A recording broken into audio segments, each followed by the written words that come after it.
قلت نعم إن جدك تحت الكساء. فأقبل الحسن نحو الكساء وقال السلام عليك يا جداه يا رسول الله أتأذن لي أن أدخل معك تحت الكساء؟ فقال وعليك السلام يا ولدي ويا صاحب حوزي قد أذنت لك. فدخل معه تحت الكساء.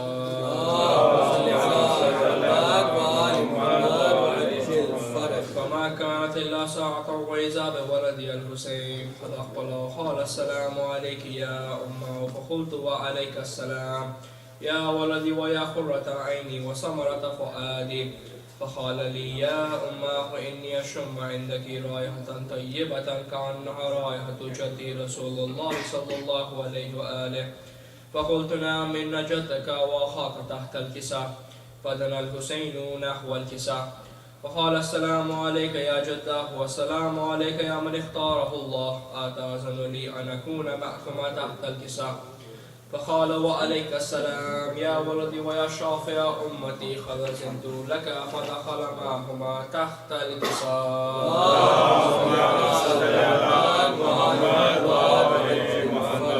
فأقبل إن ذلك أبو الحسن علي بن أبي طالب وقال السلام عليك يا بنت رسول الله. فقلت وعليك السلام يا أبا الحسن ويا أمير المؤمنين. فقال يا فاطمة إني أشم عندك رائحة طيبة كأنها رائحة أخي وابن عمي رسول الله. فقلت نعم ها هو مع ولديك تحت الكساء.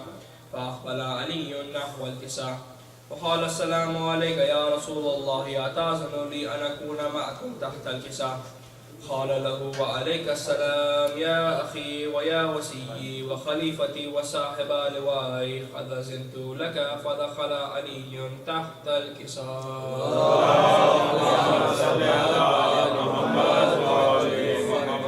ثم أتيت نحو الكساء وقلت السلام عليك يا أبته يا رسول الله أتأذن لي أن أكون معكم تحت الكساء؟ قال وعليك السلام يا بنتي ويا بزأتي قد أذنت لك. فدخلت تحت الكساء.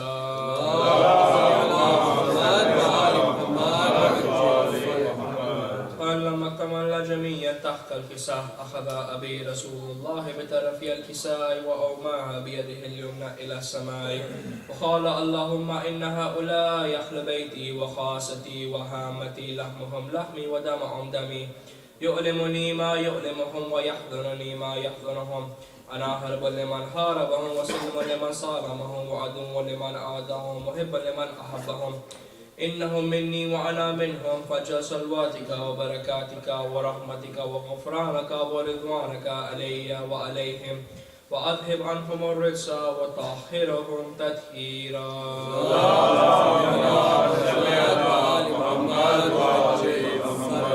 وقال الله عز وجل يا ملائكتي ويا سكان سماواتي إني ما خلقت سماء مبنية ولا أرضا مدهية ولا قمرا منيرا ولا شمسا مزية ولا فلكا يدور ولا بحر يجري ولا فلكا يسري إلا في محبة هؤلاء الخمسة الذين هم تحت الكساء.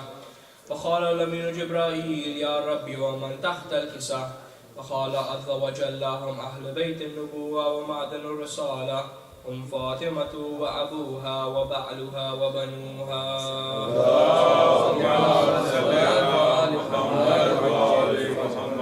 فقال جبرائيل يا ربي أتأذن لي أن أحتل الأرض لأكون معهم سادسة؟ فقال الله نعم قد أذنت لك. فهبط الأمين جبرائيل وقال السلام عليك يا رسول الله ألا لي ولا يكرهك السلام ويخصك بالتحية والإكرام ويقول لك وعزتي وجلالي إني ما خلقت سماء مبنية ولا أرضا مدهية ولا خمرا منيرا ولا شمسا مزية ولا فلكا يدور ولا بحر يجري ولا فلكا يسري إلا لأجلكم ومحبتكم وقد أذن لي أن أدخل معكم فهل تأذن لي يا رسول الله؟ فقال رسول الله وعليك السلام يا أمين وحي الله إنه نعم قد أذنت لك. فدخل جبرائيل معنا تحت الكساء.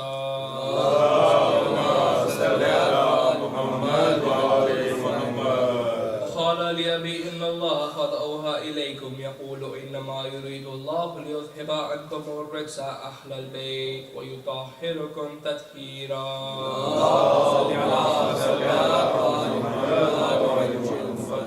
فقال علي لأبي يا رسول الله أخبرني ما لجلوسنا هذا تحت الكساء من الفضل عند الله. فقال النبي والذي بعثني بالحق نبيا واصطفاني بالرسالة نجيا ما ذكر خبرنا هذا في محفل من محافل أهل الأرض وفيه جمع من شيعتنا محبين إلا ونزلت عليهم الرحمة وحفت بهم الملائكة واستغفرت لهم إلى أن يتفرقوا. فقال علي رضا والله فزنا وفاز شيعتنا ورب الكعبة. اللهم صل على محمد وآل محمد وعجل. فقال النبي ثانيا يا علي والذي بعثني بالحق نبيا واصطفاني بالرسالة نجيا ما ذكر خبرنا هذا في محفل من محافل أهل الأرض وفيه جمع من شيعتنا محبين وفيه محموم إلا وفرج الله همه ولا مغموم إلا وكشف الله همه ولا طالب حاجة إلا وقضى الله حاجته. قال علي رضا والله فزنا وسعدنا وكذلك شيعتنا فازوا وسعدوا في الدنيا والآخرة ورب الكعبة. اللهم صل على محمد وعجل الفرج. أحسنت ما شاء الله.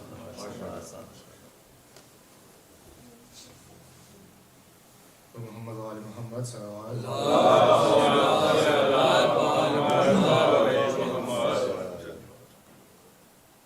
بڑھ کے جناب صلوات.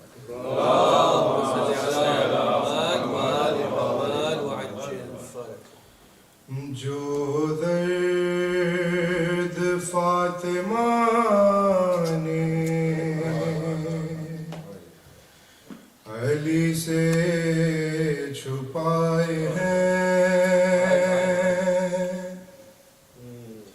تنہائی میں کنیز کو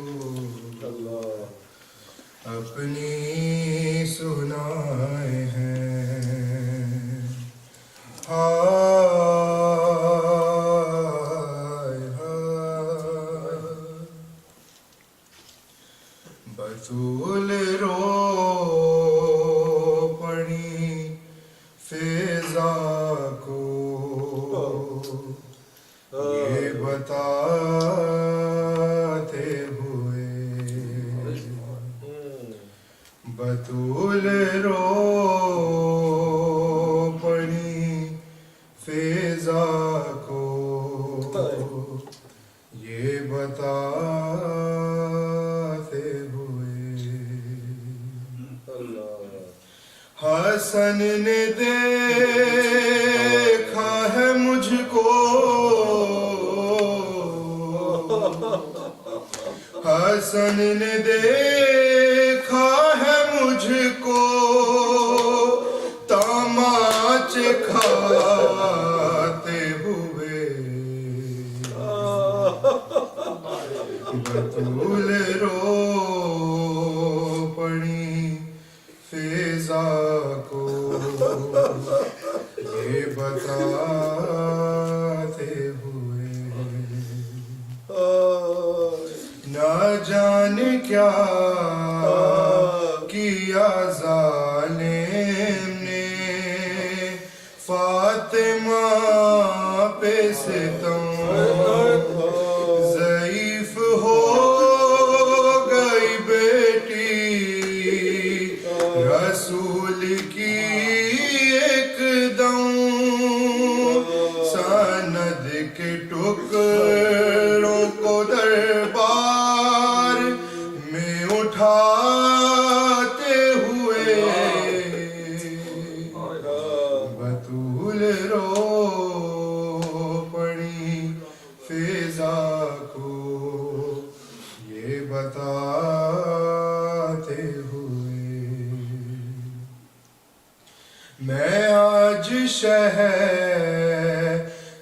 مدینہ کو ہی مٹا دوں گی اگر علی کو نہ چھوڑا تو بددعا دوں گی.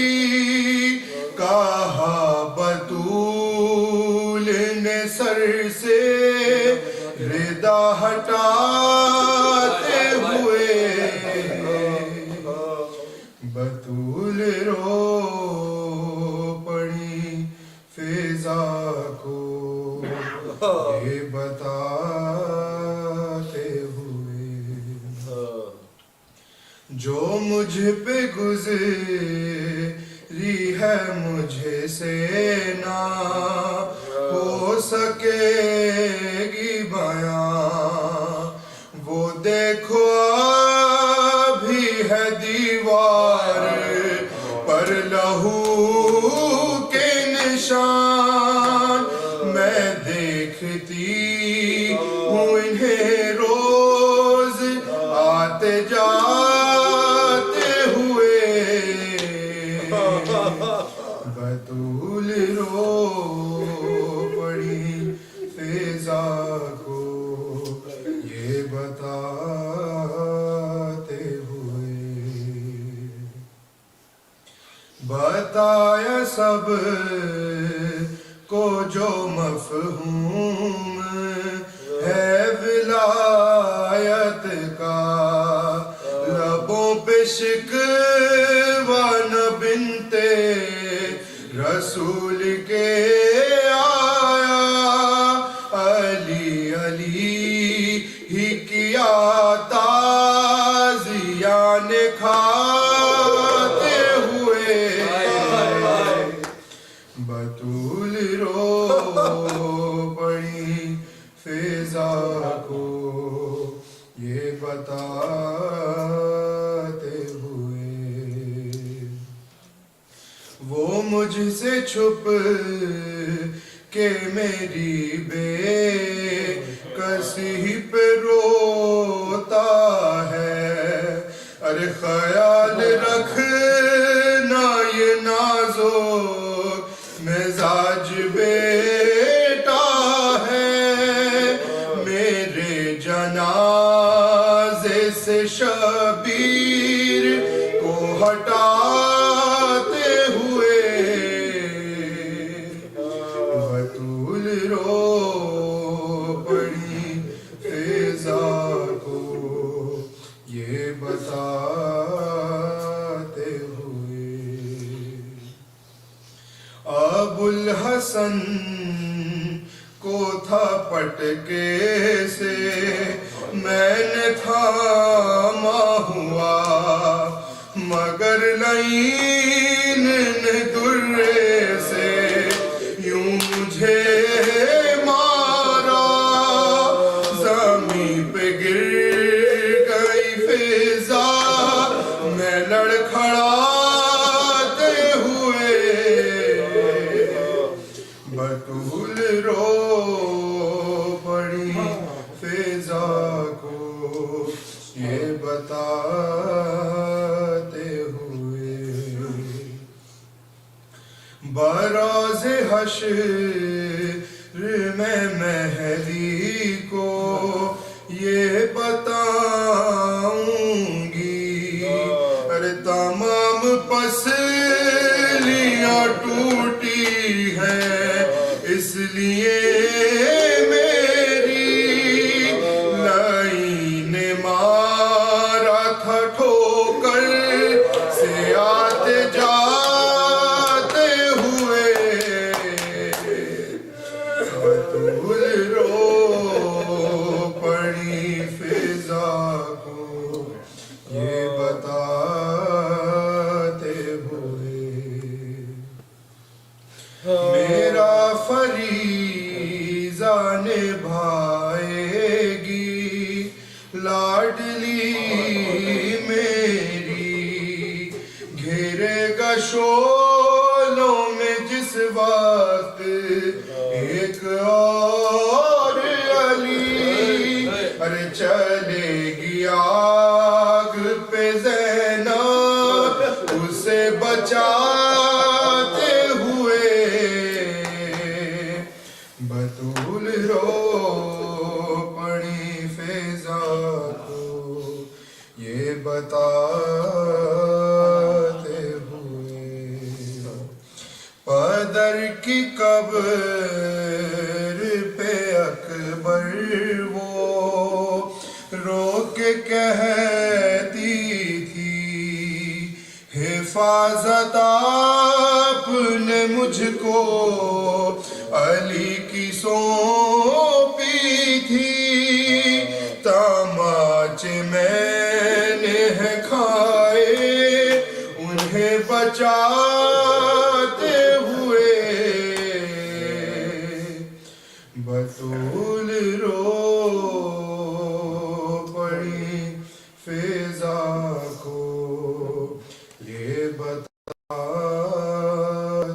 ہوئے بطول رو پڑی فیضا کو یہ بتاتے ہوئے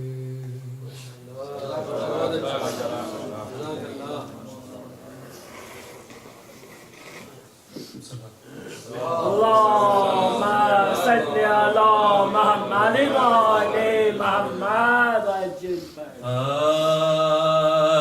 سلامی لینوں نے کیا کیا جفا کی نشے کی ہوئی آل مشکل کشا کی سلامی نہ چھوٹی دم مرگ تک فاطمہ سے اطاعت علی کی عبادت خدا کی رہے ہاتھ چکی سے مجروح دونوں رہے ہاتھ چکی سے مجروح دونوں یہ حالت مغدوم ہے یہ کہتی تھی بنت علی وقت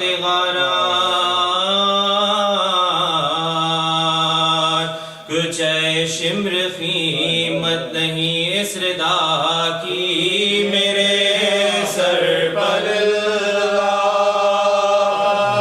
رہنے دے اس کو میرے سر پر رہنے دے اس کو کہ یہ کون چادر ہے خیروں تماشائی کہتے تھے کوفے میں ہنس کر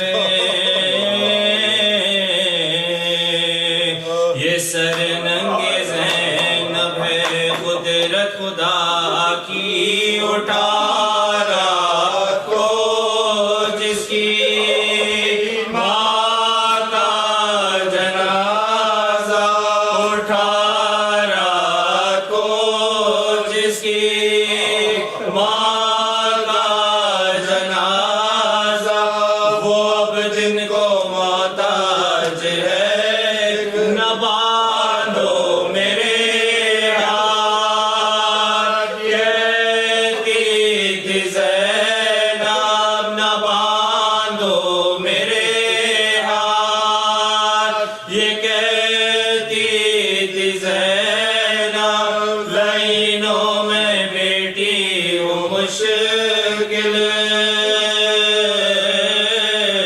کشا کی سلامی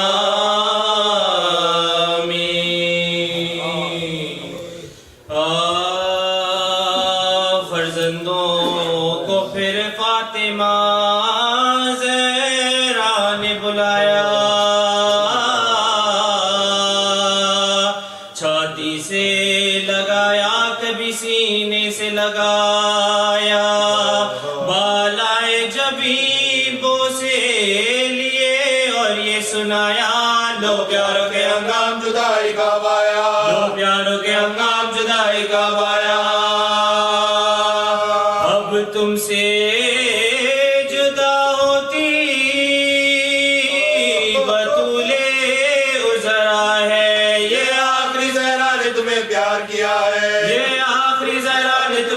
پیار کیا ہے. حیدر سے کہا ان کو نہ پہنچے کوئی ایذا. یہ ہے میرے پیارے کبھی ان کو نہ گرکنا. اور آپ سے ایک عرض یہ اب کرتی ہے زہرا. پڑھیو میرے لاشے پہ نماز ہے میرے مولا. فرقت میں نہ ان دونوں کو تڑپائیو سائے. بچوں کو میری خبر پہ تم لائیو سائے, بچوں کو میری خبر پہ تم لائیو سائے. نازک ہے مزاج ان کا یہ معلوم ہے مولا.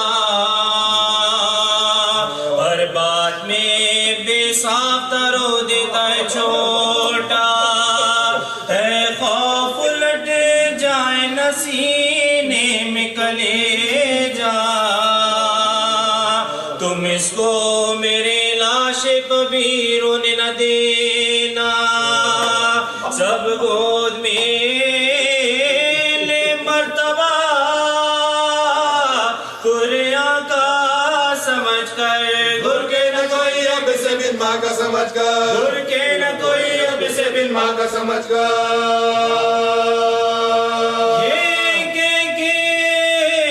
کیا بند درے حجرت ہے. سب خرد و کلام کے رونے لگے باہر. آواز سنی کلمہ طیب کی برابر. پھر کچھ نہ صدا آئی کہا سب نے یہ رو کر. ریلت ہوئی بساج رسول عربی کی. لوٹ گئی دنیا سے نشانی بھی نبی کی, لوٹ گئی دنیا سے نشانی بھی نبی کی. القصہ وہ دن ماتم زہرا میں جو گزرا. شبائی کھلے گیسوں سے دن کو پرسا. حیدر نے کیا غسل کا سامان مہیا. معصومات کے ہاتھ میں جو زخم لگا تھا وہ دستے بطولہ خمیدہ نظر آیا. یہ دیکھتے ہی منہ کھولی کے جگر آیا, یہ دیکھتے ہی منہ کھولی کے جگر آیا. نہنا کے جو کفنانے لگے میت زہرا. زینب نے کہا ہاتھوں سے سر پیٹ کے اپنا. اماں کا میرے ہاتھ تو سیدھا کرو بابا, ماں کا میرے ہاتھ تو سیدھا کرو بابا. گوروں کے پکارے یہ خمیدہ ہی رہے گا, گوروں کے پکارے یہ خمیدہ ہی رہے گا. تابوت میں پھر میت زہرا کو لٹا کر. سب سے گالو بی بی اور رخصت کرو آ کر, سب سے گالو بی بی اور رخصت کرو آ کر. کہتے تھے علی فاطمہ کے لاش سے یہ بات. بس فاطمہ بس ہو چکی بیٹوں سے ملاقات. فرزندوں کی گردن سے جدا کیجئے اب ہاتھ. رخصت بھی ہو اب زندوں کا اور لاشے کا کیا ساتھ. چلنے میں مسافر کے یہ دیری نہیں ہوتی. میت سے صدائے کے سیری نہیں ہوتی, میت سے صدائے کے سیری نہیں ہوتی. صاحب میرے بچوں کو چھڑاؤ نہ خدا را, صاحب میرے بچوں بچوں کو چھڑاؤ نہ خدا را. خاطر سے میری دیر کرو اور گوارا, خاطر سے میری دیر کرو. اور گوارا.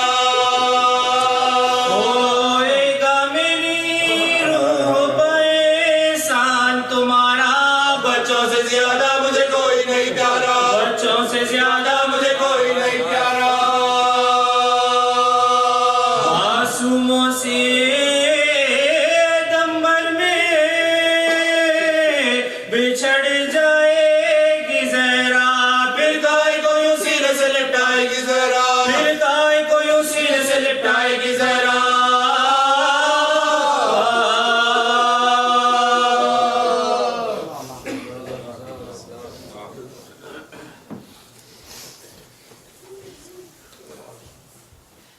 فاتحہ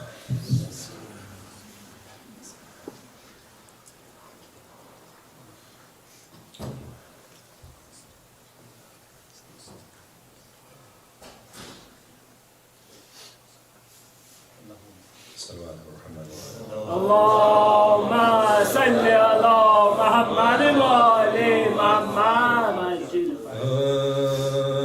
جان رسول خاصے داور وہ فاطمہ شوہر ہے جس کا ساقی کوثر وہ فاطمہ شبیر و مجتبی کی جو مادر وہ فاطمہ پہلو پر جس کے آئے گرا در وہ فاطمہ پہلو پر جس کے آئے گرا در وہ فاطمہ تلوار اور پہلوے زہرا ہزار ہے پشت مبارکہ کی در ہزار ہے پشت مبارکہ کی در ہزار ہے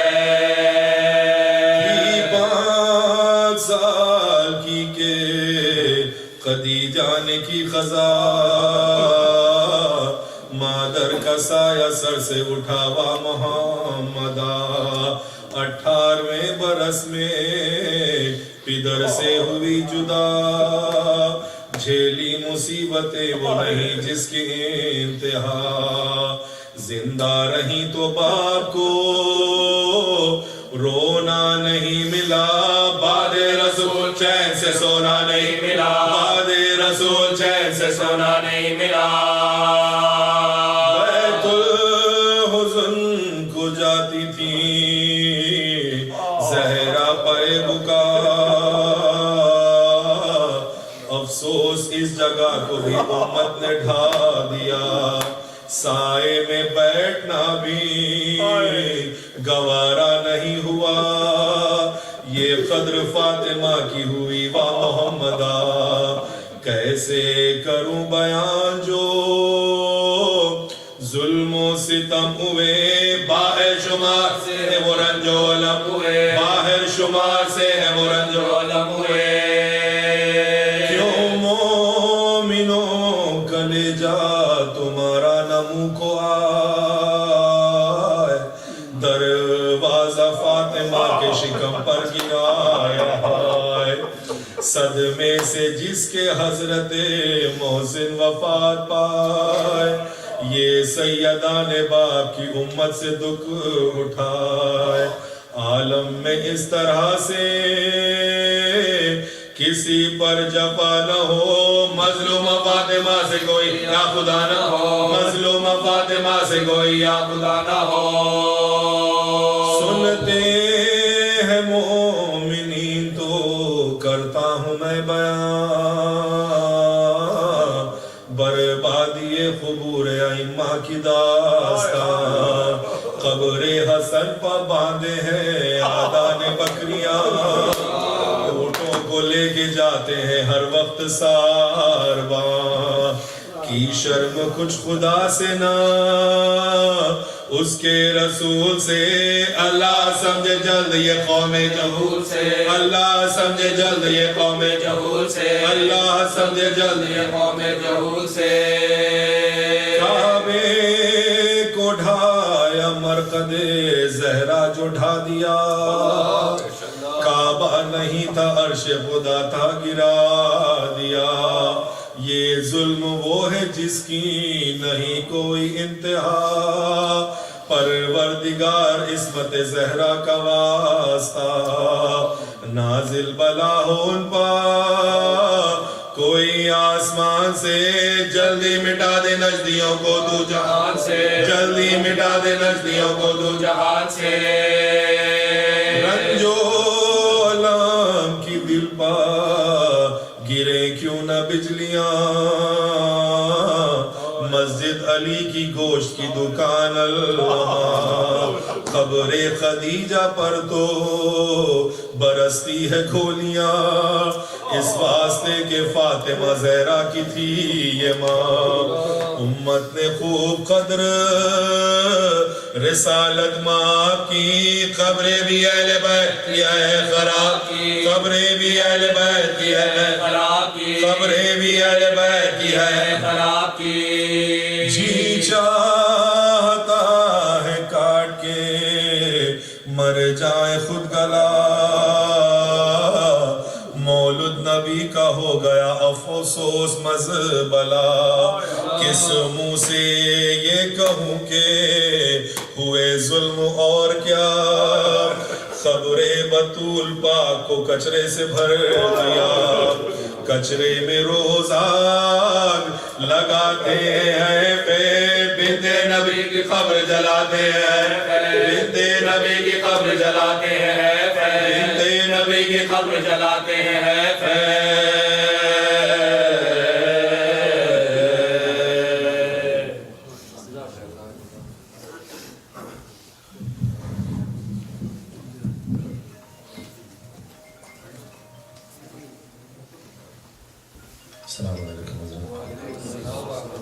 मोमिन से गुजारिश है कि इधर करीब तशरीफ लाएं और जितने आगे आ सकें please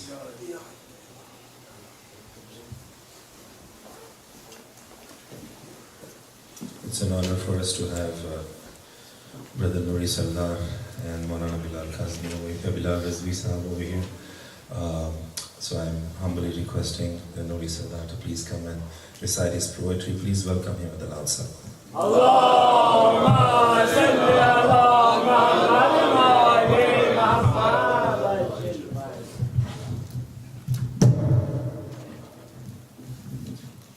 Muhammad wa ali Muhammad salawat. Allahumma salli ala Muhammad wa ali Muhammad. Please start with the Surah Fatiha for the Marhameen of the Badr family, including Tahir Hussain Badr, son of Ali Muhammad Badr, Tayyib Ali, son of Ashaq Ali, Mahmoud Hussain, son of Sabr Ali, and Sabra Banu, daughter of Muzaffar Hussain. Surah Fatiha.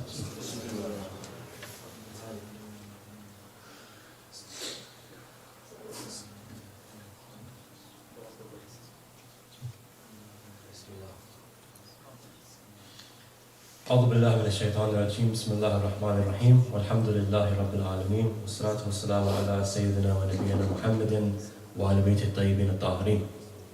اللهم صل على محمد وعلى محمد. Inshallah, I'll be starting with a poem concerning the fada'il of Our Lady Fatima Zahra alayhi salam. As we know,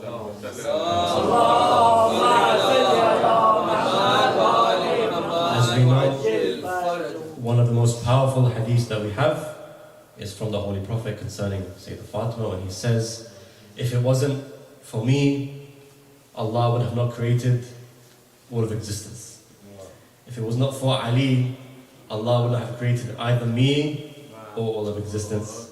And if it was not for my daughter Fatima Zahra, Allah would not have created either Ali or me, Rasulullah, or all of existence. Because without the love of Fatima, what is the worth of this creation? What is the point? Without everything that Fatima represents, her mercy, her justice, what is the worth of creation? And may curse be on the hand that took away from us. And of this lady I say, understand her. Understand her. Were it not for her creator, there would be no religion.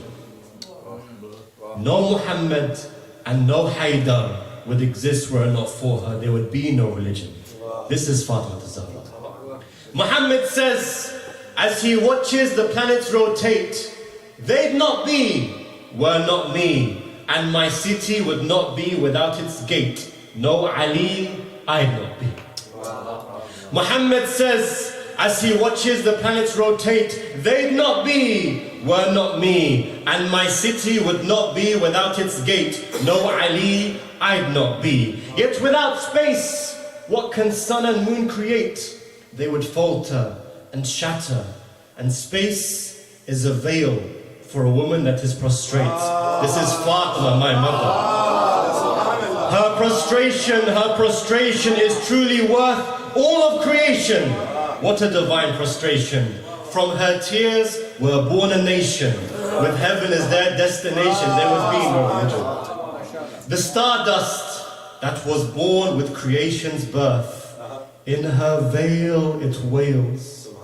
And the crust that was once used to burst the earth, the crust that was once used to give birth to the earth, her prayer beads, they hold its seeds.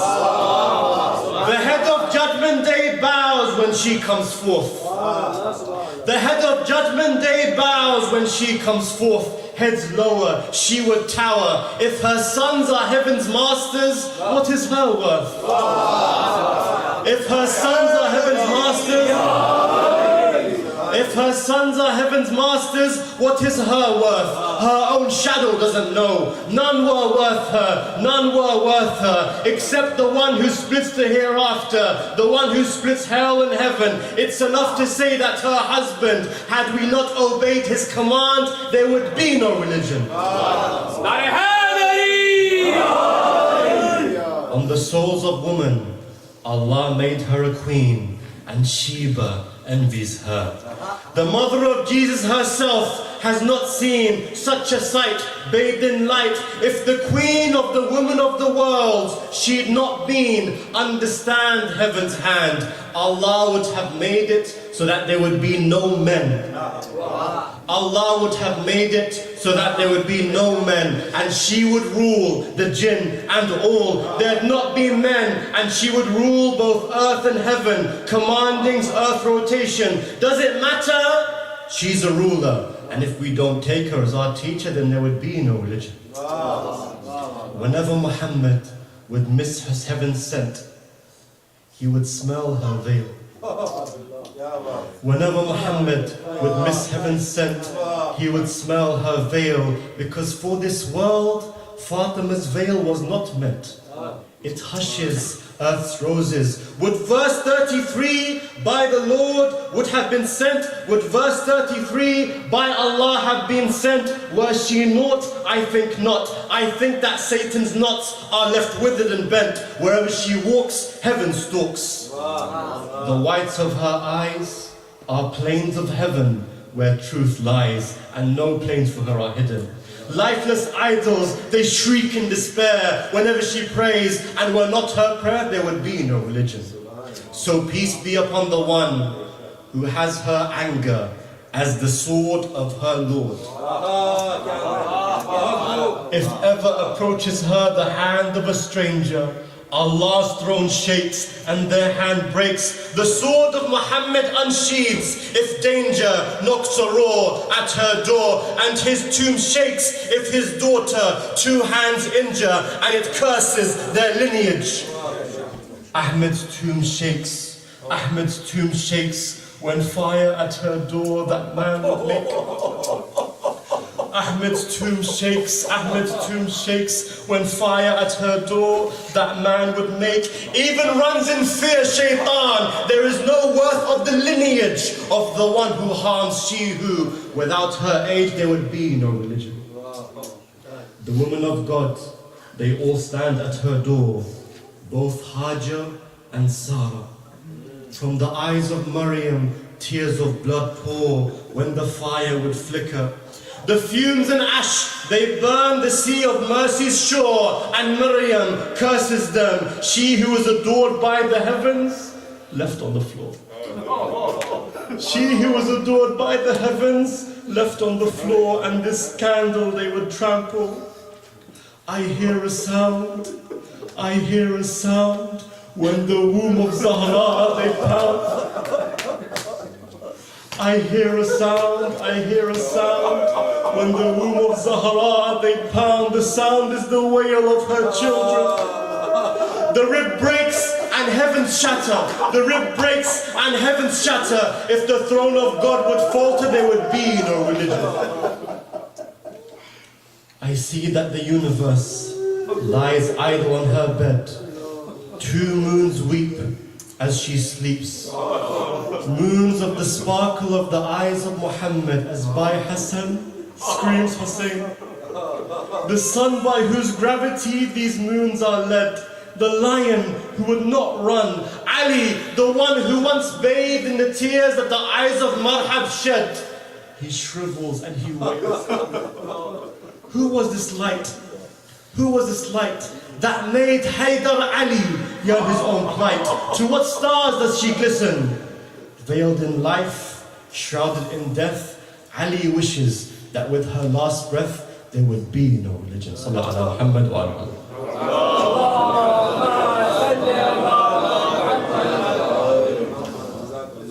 Thank you so much. As we know, Imam Ali alayhi salam was chained by his patience. Because the Holy Prophet told him, whatever happens after I die, sabr, be patient. There is no doubt that Imam Ali alayhi salam, if it was in the will of Allah, he could have finished the whole. No one doubts that. And we know that because they attacked his house when he was praying and attacked his wife. We know that for a fact. But Imam Ali alayhi salam, he's in a position after his beloved wife has departed this world. And there is a story when he is washing the body of his wife Zehra, they find him cradled in a corner, like this corner here, weeping. And they ask him, subhanAllah, this is the man who killed 35 at Badr, who stood against 8,000 by himself at Hunayn, and he's left in the corner crying. And they asked him, what is it that made you cry? And he says, Fatima didn't tell me about her grief. He says, as I was washing her body, I came across her broken rib.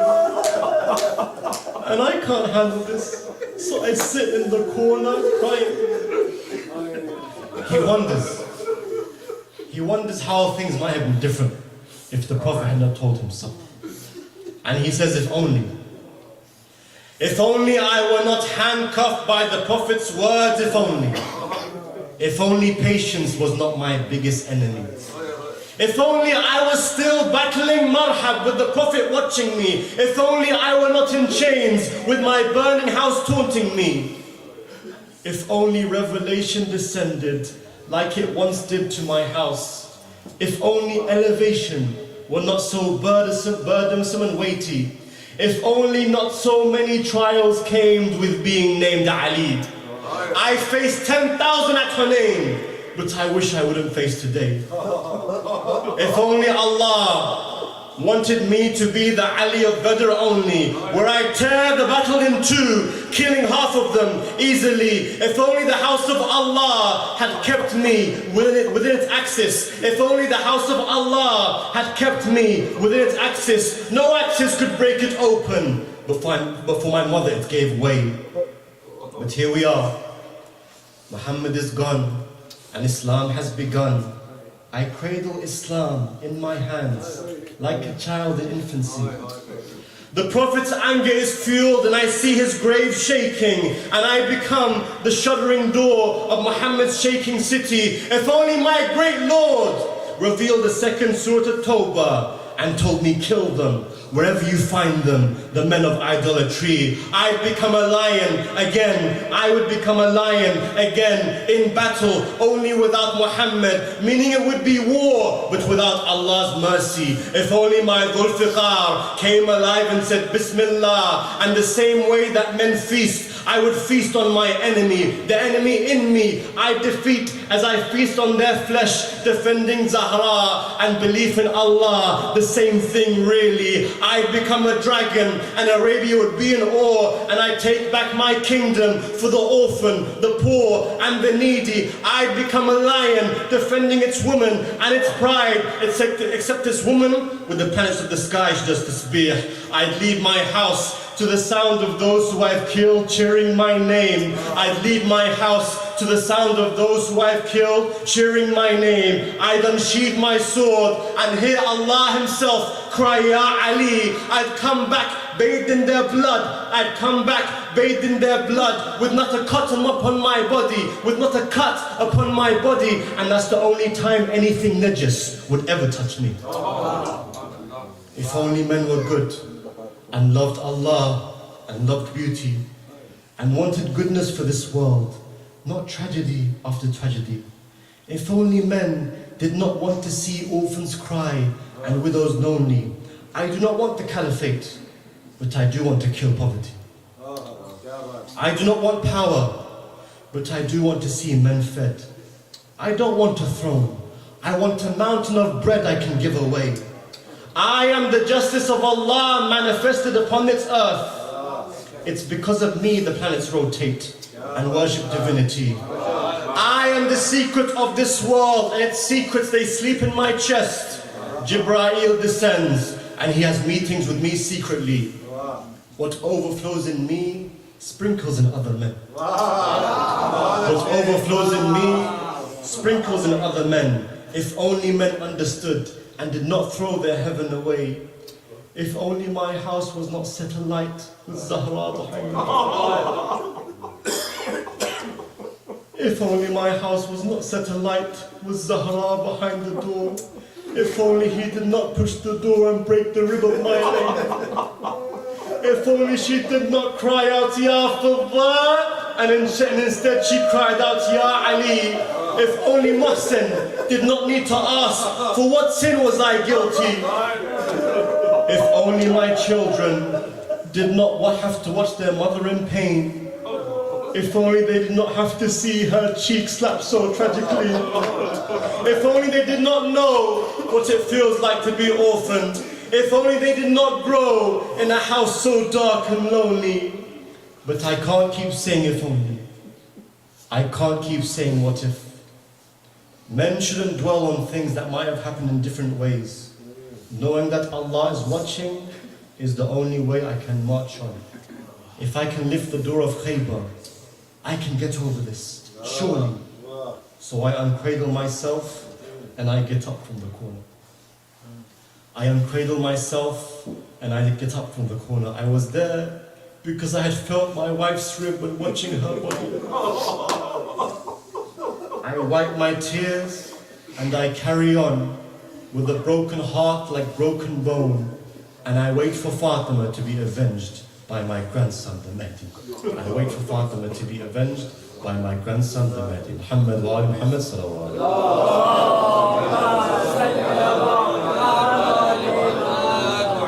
sallam. Give me a second, Allah sallallahu please.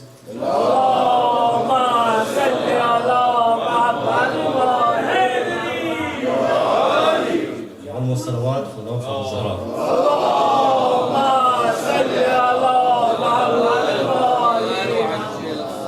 We know the tragedy of Fatima Zahra alayhi salam from many different perspectives. We've heard it many times in different poetry, from different masaib. And every time we hear it, it still breaks the heart the same way. But there is one perspective I want to share with you, inshallah, if you allow me,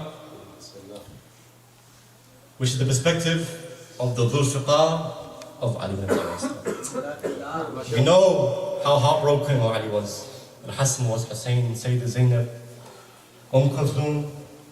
But there is a story untold, which is by the perspective of the Dhul Fiqar of Ali ibn Abi Talib.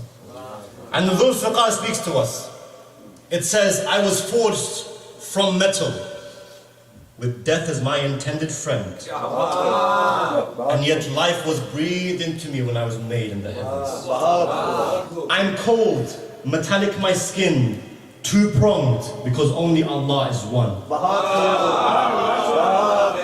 The only baths I take are in the blood of evil ones.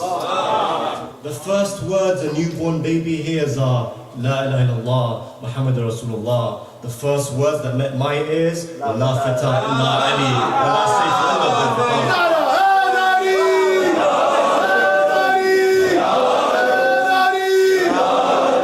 I seek out tyrants.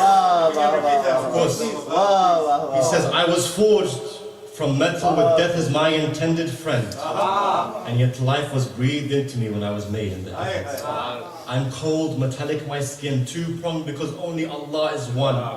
The only baths I take are in the blood of evil ones. The first words a newborn baby hears are La ilaha illallah, Muhammad Rasulullah. The first words that met my ears were La Fatah illa Ali, wa la sayfu illa Dhul Fiqar.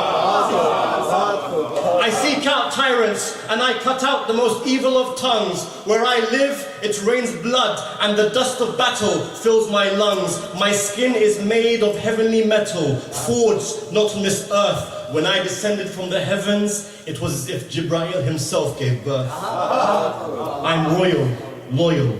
I sit patiently till I'm needed.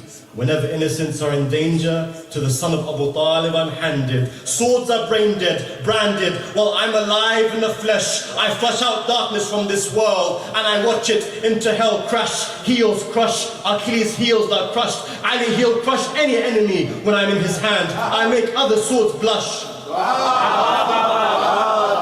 Me and Ali are intertwined, just like his prayer and the divine.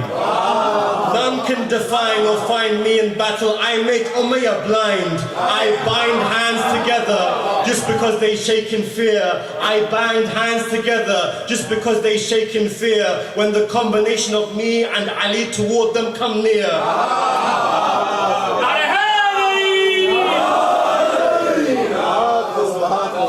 When I was at Uhud, I watched our own men run away.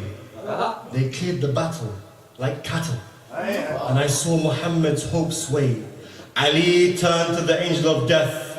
Ali turned to the angel of death, and he said, stay out of my way. Ali turned to the angel of death, and he said, stay out of my way. He grabbed me easily, as if by a feather I could be outweighed, outraged. Inside him I found the anger of the Creator. He leapt like a leopard into battle. Wherever he fell, he left a crater. I toughened up, my metal blunt.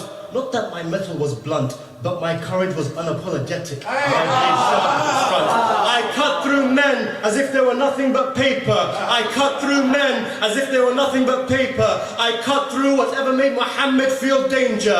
Endangered species felt hope as they watched me destroy man. With every strike, I recited the Quran. They plan and Allah plans. It's as if my metal turned to fire, knowing that Muhammad was alone. My skin could not be scorched, and unbreakable was my bone. I brought grave diggers business. I brought grave diggers business, and I gave them plenty of tombs, but I left so much blood scattered upon Allah's beautiful sand dunes. He says, I'm necessary, but merciful. I'm necessary, but merciful.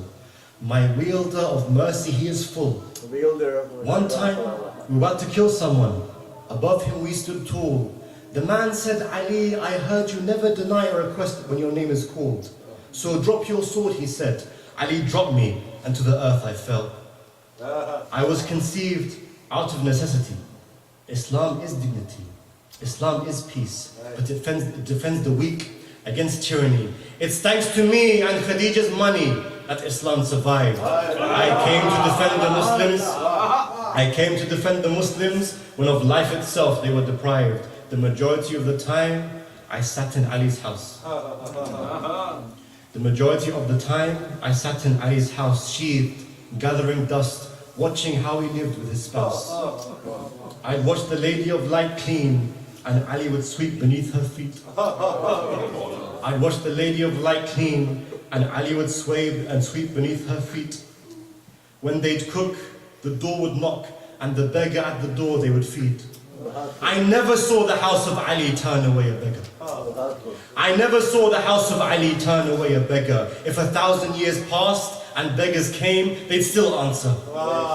After a while, I would see kids crawling around the floor. Every so often, Hussein would come and he'd look at me in awe.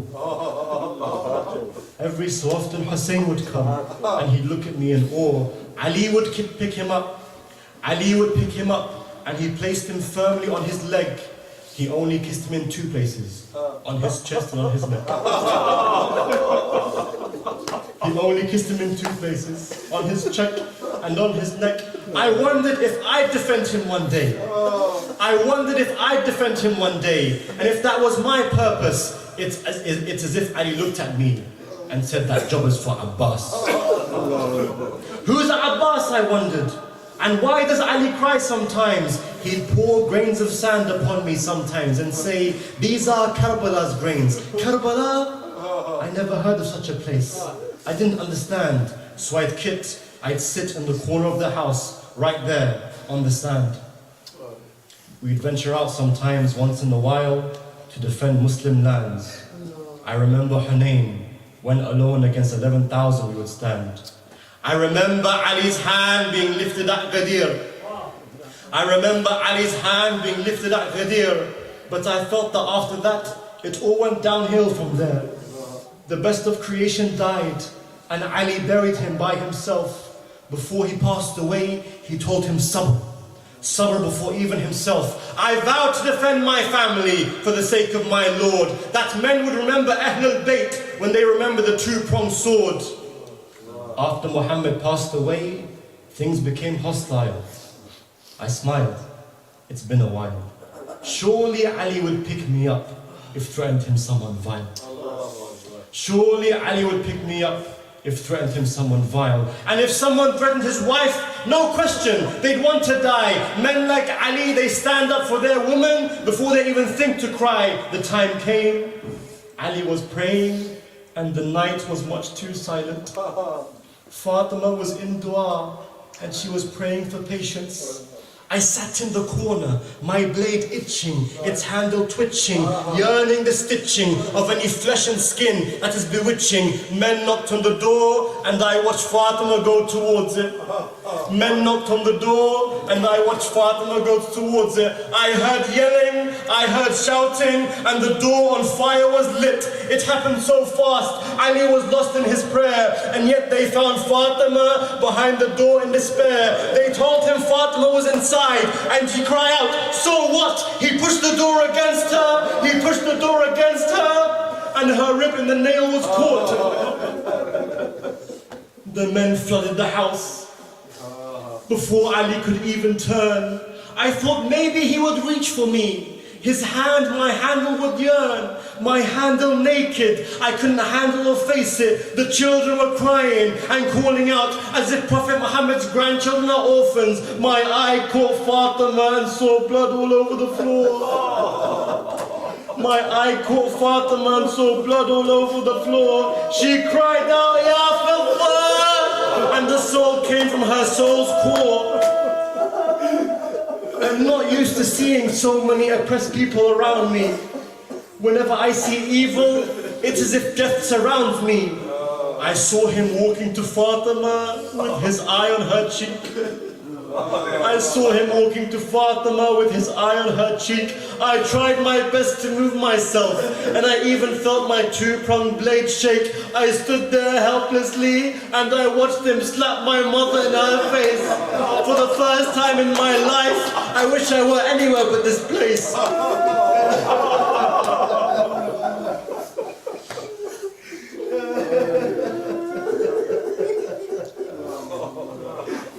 The flames filled the house, and I felt as if I were in hell. Hell in the house that heavens yearn for? Is this acceptable? Ali is chained out, Ali is chained up, but I still managed to see through the smoke. Before he left the house, he looked at me. I have no heart, but I tell you my heart broke. I have no heart, but I tell you my heart broke. Fatima passed away, and I've never seen Ali so broken. Me and him used to speak all the time, but since then we never spoke. It's been 1,000 years. I've seen many things. I'm older now. I also fought in Karbala, but that story I'll spare you for now. My metal has somewhat faded. I'm not as young as I once was. It's been 1,000 years, and I've not forgotten the taste of evil blood. Were I a man, I'd have a white beard, and my eyesight wouldn't work so great. That's because every single day I look up at Mehdi and I wait. Is today the day, Master? Is today the day, Master? How many people are suffering? How many Fatimas are slapped today? How many Zainabs are weeping? He never makes eye contact with me. He never makes eye contact with me. I think it's because he knows that he'll never make his appearance until Allah allows.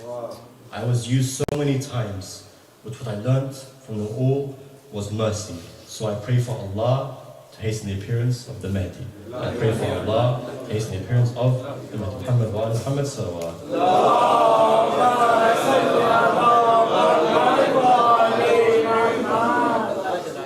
Salam Muhammad wa ala.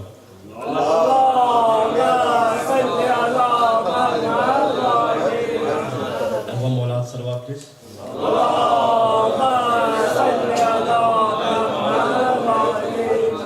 Inshallah, before I leave you, obviously we're here to remember Fatima Zahra Islam, so I'll leave you with one more poem, inshallah. And this poem specifically is a reminder of death.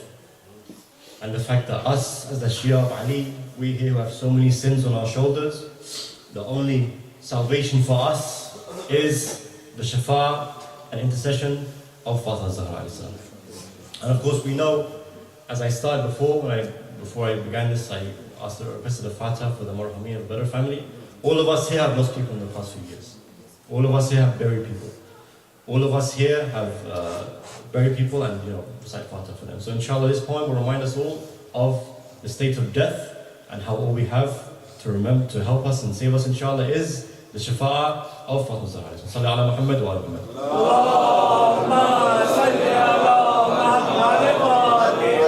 Before that, if we can get everyone to come forward, please. If we can stand up, Rahmatullah Muzaq al-Qa'im and Ali Muhammad. Please stand up. Salli ala Muhammad wa ala Muhammad. Come as close as you can. There's a lot of people outside trying to come in. MashaAllah, big attendance. Come please as close as you can. As close as you can.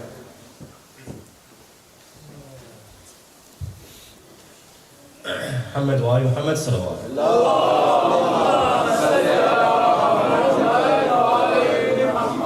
Second round of salawat, please.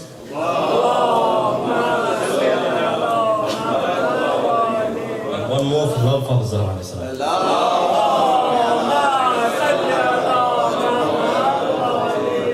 I ask, what salvation does man have when he stands in the hereafter if he does not receive a glance from Fatima Zahra? What salvation does man have when he stands in the hereafter if he does not receive a glance from Fatima Zahra? When I'm lowered into my grave and all my loved ones disappear, the sins that once brought me pleasure, now they bring me only despair. I can feel the ground tighten while my lungs feel the lack of air. I see not, there's only darkness, only the void and gripping fear. How can I ever save myself from munkar and from nakir when I couldn't even restrain myself when shaitan whispered in my ear? Dead, in dead silence, only the moving of the earth I can hear. I hope in Allah's mercy, but I feel His justice is near. How weighty were my sins, that they might tip my scale of deeds. I cry out in fear in my grave, and yet not a single soul heeds. No friends, no family, no children to rescue me in my time of need. Even the joy that was once air, I can no longer afford to breathe. Every day, hour, and second lived are roads that to my grave lead.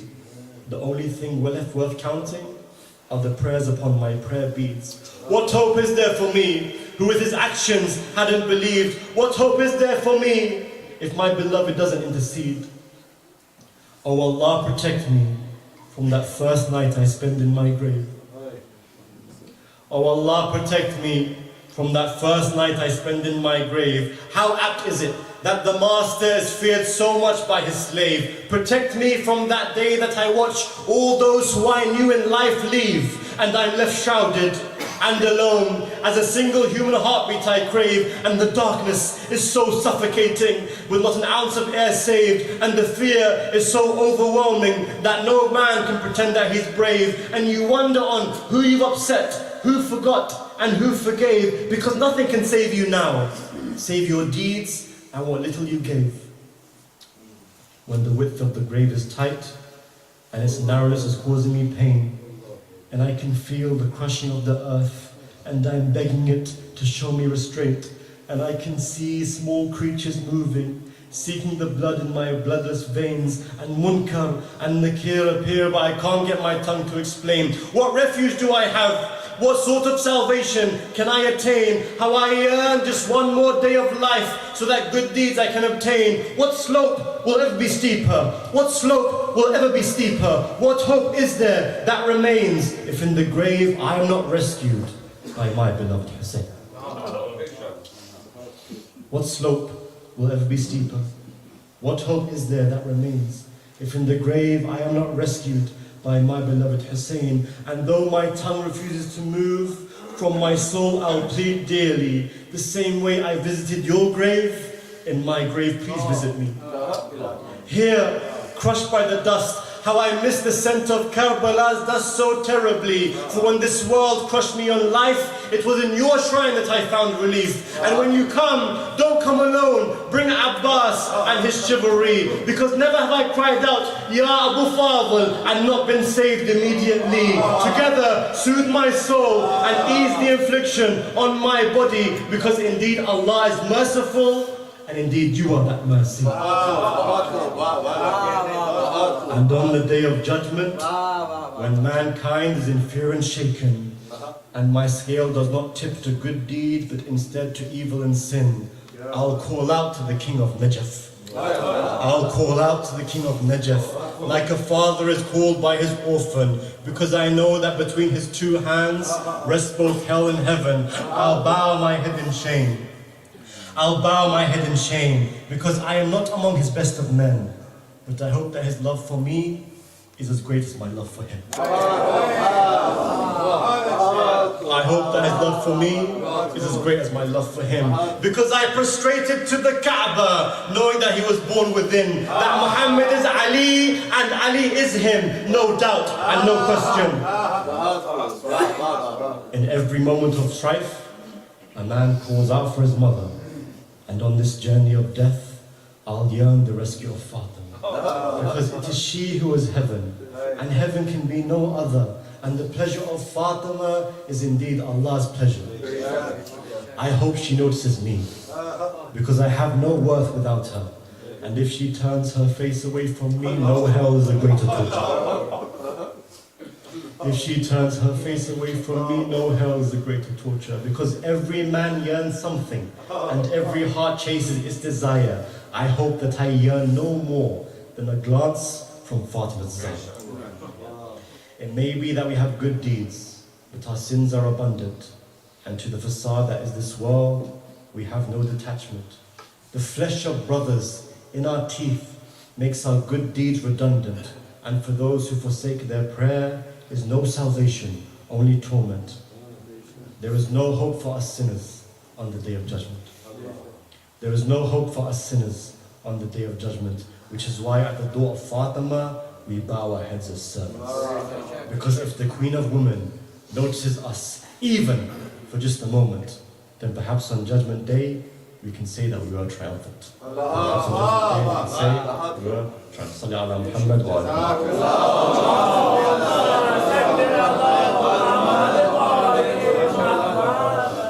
Jazakallah. And another round of salawat for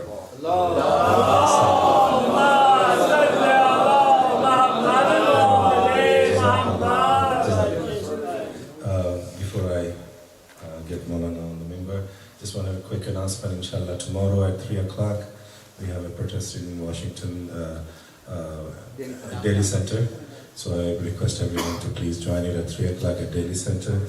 And we have a discounted parking available also. Thanks to Kamran Bhai for arranging that one. So now I humbly request Moulana to please recite the Majlis. Please welcome him with a loud salam.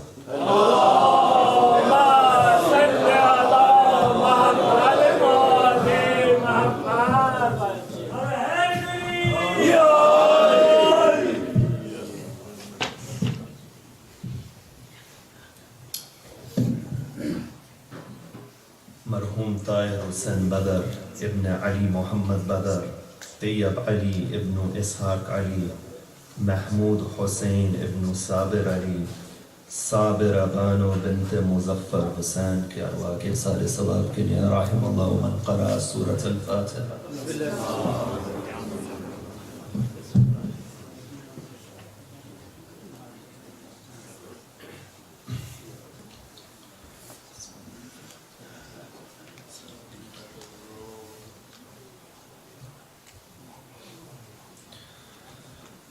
أعوذ بالله من الشيطان الرجيم بسم الله الرحمن الرحيم الحمد لله رب العالمين والحمد لله الذي هدانا لهذا وما كنا لنهتدي لولا أن هدانا الله والصلاة والسلام على إمام القبلتين ونبي الحرمين وأفضل الثقلين وجد الحسن والحسين الذي سمي في السماء بأحمد وفي الأرض بأبي القاسم محمد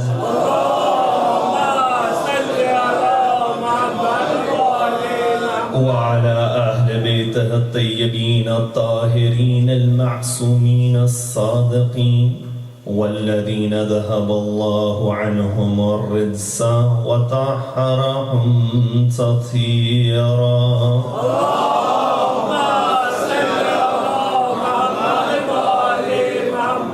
اللهم صل وسلم وزد وبارك على صاحب الدعوة النبوية والسولة الحيدرية والإسمة الفاطمية والحلم الحسنية والشجاعة الحسينية والإبادة السجادية والمآثر الباقرية والآثار الجعفرية والعلوم الكاذمية والحجج الردبية والجود التقوية والنقاوة النقبية والحيبة العسكرية والغيبة الإلهية اللهم عجل فرجه وسهل مخرجه أما بعد فقد قال الله في كتابه الكريم بسم الله الرحمن الرحيم يا أيها الذين آمنوا اتقوا الله وابتغوا إليه الوسيلة وجاهدوا في سبيله لعلكم تفلحون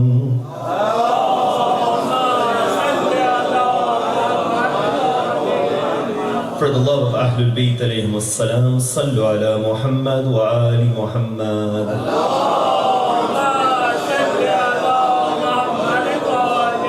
For the love of Fatima al-Zahra al-Batul al-Azra bint Rasulullah, a second salawat ala Muhammad wa ali Muhammad.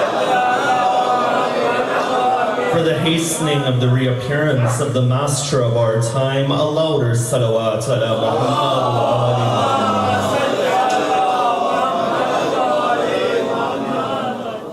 Amongst the most sensitive and prevalent theological discussions within the Muslim world is the discussion pertaining towards Tawasul or taking intermediaries towards Allah. From one level, you find that this discussion is one of the most contentious discussions when it comes to the realm of Shia-Sunni dialogue, but you find that it is a point of contention even within the Sunni world itself. That when you look in Pakistan and India and you find a group such as the Bilbis, or when you go to North Africa and you find many of the Sufi orders, or when you go to Iraq and you see people visiting the shrine of Abdul Qadir al-Jilani, you find people, they discuss that is it okay to go towards anyone other than Allah to seek assistance in a matter?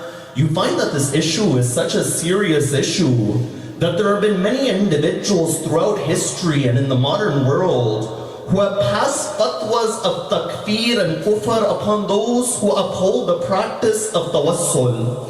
You'll find that these individuals who are against this idea, they'll say that if you as a Muslim uphold the doctrine of Tawheed and God's oneness to such an extent that you say not even in your imagination you can conceive of a partner for Allah, then how does it make sense that you call upon Rasulullah in difficulty? Or you call upon Amir al-Mu'mineen in difficulty? Or you call upon Fatima al-Zahra in difficulty? In other words, if I can rephrase their argument in a more sophisticated manner, they say that this idea of calling upon other than Allah, it doesn't make sense rationally, number one, and number two, it doesn't make sense according to the text of the Quran. You say to them that why doesn't it make sense rationally? They say when you look in Surah Qaf, the 50th chapter of the Quran, in verse number 16, Allah, He says, وَنَحْنُ أَقْرَبُ إِلَيْهِ مِنْ حَبْلِ الْوَرِيدِ. That Allah is saying that I am closer than the jugular vein. When you look at another verse, chapter 2, Surah Al-Baqarah, verse 186, Allah, He says, وَإِذَا سَأَلَكَ عِبَادِي عَنِّي فَإِنِّي قَرِيبٌ أُجِيبُ دَعْوَةَ الدَّاعِ إِذَا دَعَانِ. That when my servants ask about me, I am near and I reply to the supplication of the one who is making dua. They say, number one, when Allah is saying that He is this close to the human being, then it does not make sense that you place anyone in between you and Allah. But from the second level, they say that this doesn't make sense according to the text of the Quran. Because when you look in the Quran, in Surah Az-Zumar, the 39th chapter of the Quran, the 3rd verse from this chapter, you find within this verse, Allah, He describes the mindset of the kuffar and the idolaters who would take idols for worship. And when they would take these idols for worship, they would say, مَا نَعْبُدُهُمْ إِلَّا لِيُقَرِّبُونَ إِلَى اللَّهِ زُلْفَى. That we do not worship them except that they bring us closer to Allah. So they'll say that your relationship with your imams is the same relationship as these individuals towards their idols. In the way they say that their idols are taking them closer towards Allah and the Quran condemns them, in the same way you say that your imams take you closer towards Allah. You see, when such sophisticated arguments have been laid out, it's of the utmost importance that we understand this subject from the inside towards the outer realm of this subject. And after all, these days are the days of the Shahadat of Fatima Zehra Salamullahi alayha.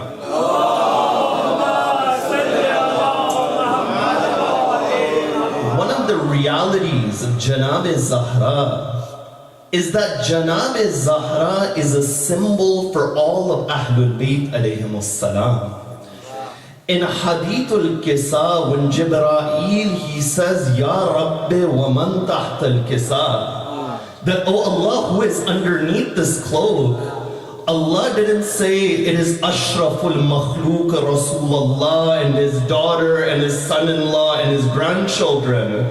But no, when Allah described Ahlul Bayt, He said, Hum Fatimatu wa abuha wa ba'luha wa banuha. It is Fatima, the father of Fatima, the husband of Fatima, the children of Fatima. In other words, closeness to Fatima is that symbol for closeness to Ahlul Bayt alayhimus salam. That Janab Zahra is that barometer of aqaid. You see, these days of Fatimiya are not just a historical issue. These days of Fatimiya are an issue of aqaid. It's another matter that history is related towards this. You know, to study history isn't easy. There are many different books. The writers have their own allegiances. You find there were different factions, there were different parties, there were different groups. But Rasulullah, in one hadith, he gave us the barometer that if you want to know who was on the right side of history, go towards this hadith. And if you want to know who was disloyal, go towards this hadith. And that hadith is that tradition where Rasulullah, he says, Inna Allah yaghdabu li ghadabi Fatima wa yarda li ridaha. That Allah is angered when Fatima is angry. And Allah is pleased when Fatima is pleased. If you want to know who to say radiyallahu anhu towards, then look if Fatima was pleased with them. And if you want to see who Allah was displeased with, then look at Fatima, who she was displeased with. So you find this is that reality of Janab Zahra. And by understanding this concept of tawassul, by making Janab Zahra, that link will come towards another closeness towards Ahlul Bayt. And we'll discuss this topic in a number of stages. From the first level, we'll examine the concept of tawassul from the angle of logic and philosophy. From the second level, we'll examine what do the verses of the Quran show about this concept of tawassul. From the third level, we'll examine which types of tawassul do we find within our hadith, and which of these forms does the Muslim Ummah agree upon, and which forms are forms of contention. From the fourth level, we'll look at in what way was the day of Mubahala the greatest example of tawassul. And from the fifth level, we'll examine the dua of Imam Sadiq, where he says, "Oh Allah, I ask through the right of Fatima, the father of Fatima, the husband of Fatima, the children of Fatima, and that secret within Fatima to Zahra." We'll examine what that secret is, and we'll discuss on these stages. Now, when it comes to this discussion of tawassul, you find that there are many concepts within our aqaid that rationale plays a role in understanding them. If I said to you, prove to me the existence of Allah, you can't pick up the Quran and say the Quran says Allah exists, thus Allah exists. Rationally, you accept Allah and you accept the Quran, and then you come to that understanding. In the same way, when it comes to this discussion of tawassul, the relation of this discussion towards logic is by understanding the concept of cause and effect. Whenever you have a cause which brings out an effect, there are two things that are necessary. Number one, you need a muqtadi and that which brings out the effect. And number two, you need the shart and the condition. If fire is going to burn an object, number one, over here, the muqtadi, the one which is burning, is the fire. But the fire is not going to burn everything. There is a shart, that condition is that object has to be close towards that fire. Now when we look at the realm of Allah's existence, the Quran says in chapter 7, Surah Al-A'raf, verse 45, "Ala lahul khalqu wal amr." Number one, there is the realm of amr and Allah's command. Number two, there is the realm of khalq and creation. When it comes to the realm of Allah's amr and command, there is no wasila over here. The Quran in chapter 36 verse 82, it says, "Innama amruhu idha arada shay'an an yaqula lahu kun fayakun." That when Allah intends something, He carries it out, He says be and it becomes. That's why the soul of a human being was created in one go without any intermediary. The Quran says, وَيَسْأَلُونَكَ أَنَ الرُّوحُ قُلِ الرُّوحُ مِنْ أَمْرِ رَبِّي. That, O Prophet, when they ask you about this ruh and the spirit, say it is from the realm of Allah's amr. But when it comes to the realm of khalq and creation, yes, Allah is the khaliq and the creator. But when He creates via shart, conditions and wasail and intermediaries. That amongst the conditions of creating a human, for example, man and woman come together. You find this is that example, but no, I'll give you another example. In Surah Al-Shu'ara, chapter 26, verse 80, there is a line of Nabi Ibrahim in the Quran where Nabi Ibrahim, he says, وَإِذَا مَرِضْتُ فَهُوَ يَشْفِينِ. That when I am sick, Allah is the one who cures me. Now, how does Allah bring about this cure? Is it that one day you are ill and magically that illness, it goes away? No, Allah is the one who cures. Nabi Ibrahim says Allah is curing. But one wasila that Allah uses is a material wasila, medicine, O human being. You know, there is no one in the Muslim Ummah who is saying that it is bid'ah, it is an innovation, it is shirk to take medicine. But at the second level, you can have a wasila in the ghaib and the unseen as well. That Rasulullah says, Inna sadaqat tadfa'ul bala. That sadaqah keeps harm away from a person. Or Imam Sadiq would say, Tasaddaqu wa dawu mardakum bis sadaqah. That give sadaqah and cure your ill family members with that sadaqah. So you find from the second level that when it comes to the realm of creation, Allah works through intermediaries.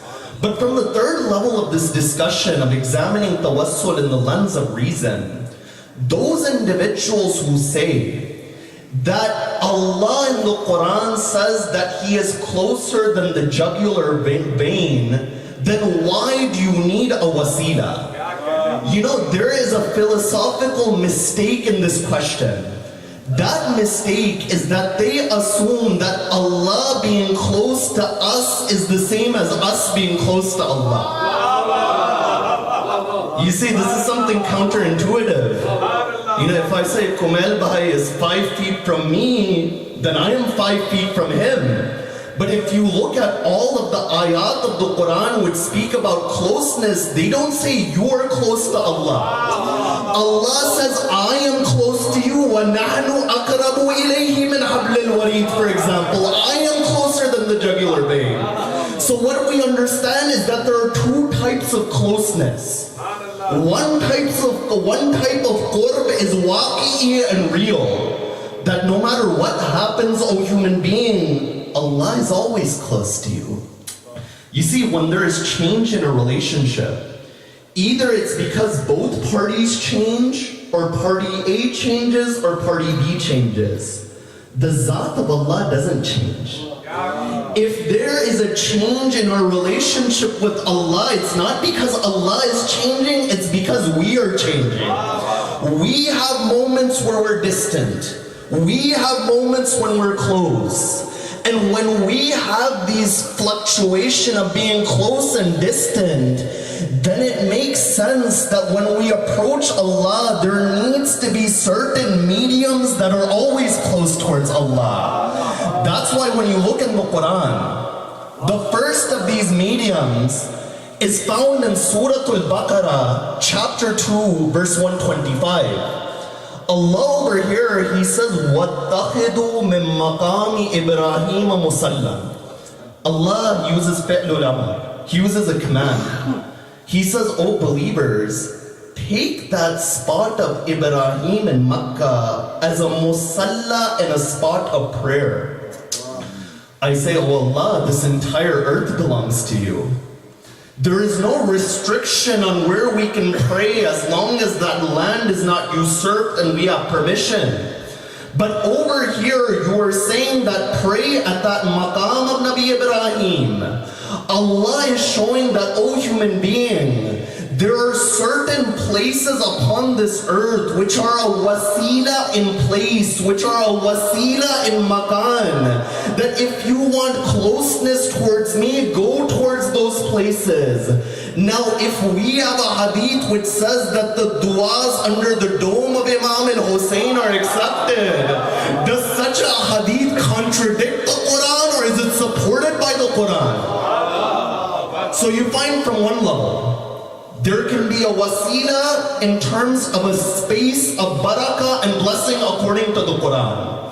The second example of wasila in the Quran is that a moment in time can be a means of closeness towards Allah. You may say, what does that mean? Allah says in the Quran, Bismillah ar-Rahman ar-Rahim, Inna anzalnahu fi laylatil qadr. وَمَا أَدْرَاكَ مَا لَيْلَةُ الْقَدْرِ لَيْلَةُ الْقَدْرِ خَيْرٌ مِّنْ أَلْفِ شَهْرٍ صَلُّوا عَلَى مُحَمَّدٍ وَآلِ مُحَمَّدٍ. I'm going to request if you can move closer towards the minbar. There are people who are standing on the other side of the wall. There was a request to move closer towards the minbar.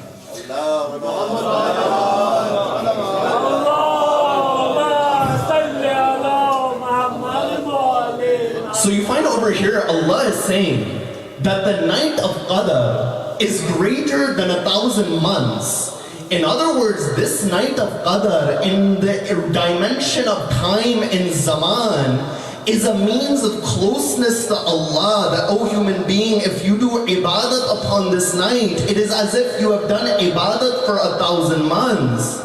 Now if we have a hadith that says on the 15th of Sha'ban, somebody does the ziyarah of Imam al-Hussein, And it's as if he has shaken the hands of 124,000 Anbiya. Does this idea of a time bringing you closer to Allah contradict the Quran, or does it not contradict the Quran? So you find this is the second example.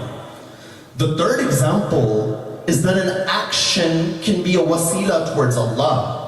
Allah says in the Quran in chapter 2 verse 45, وَاسْتَعِينُوا بِالصَّبْرِ وَالصَّلَاةِ, that seek help through salat and sabr. Salat and sabr are ghayrullah, they're other than Allah. You know, nobody says that in Fatiha it's written, Iyaka nasta'een, only you we ask from help. And then the Quran says, seek help through salat. This is a contradiction. So you find even an action can be a wasila. From the fourth level, the Quran even shows that an object can be used as tawassul towards Allah. In Surah Yusuf, in chapter 12, verse 93, after Yusuf was separated from his father Yaqub, and the Quran says that Yaqub cries to such an extent, وَبِيَضَّتْ عَيْنَاهُ مِنَ الْحُزْنِ, that he cries to the point that he becomes blind. And then after the incident occurs, the brothers of Yusuf, they go through their journey, they meet Yusuf. Yusuf, he reveals himself to his brothers. Their brothers, they recognize that this is our brother who we threw in the well many years ago. They mention the state of their father towards Yusuf. Over here, Yusuf, who was a prophet of Allah, he doesn't say, tell our father to make dua towards Allah. Tell our father only turn towards him. Yusuf, he says in chapter 12, verse 93, the Quran quoting from Yusuf, he says, اِذْهَبُوا بِقَمِيسِ هَذَا فَأَلْقُوهُ عَلَى وَجْهِ أَبِي يَأْتِ بَصِيرًا, that take this shirt of mine and place it upon the face of my father, and his vision will come back. But then after that, in the next verse, the Quran says something ajib.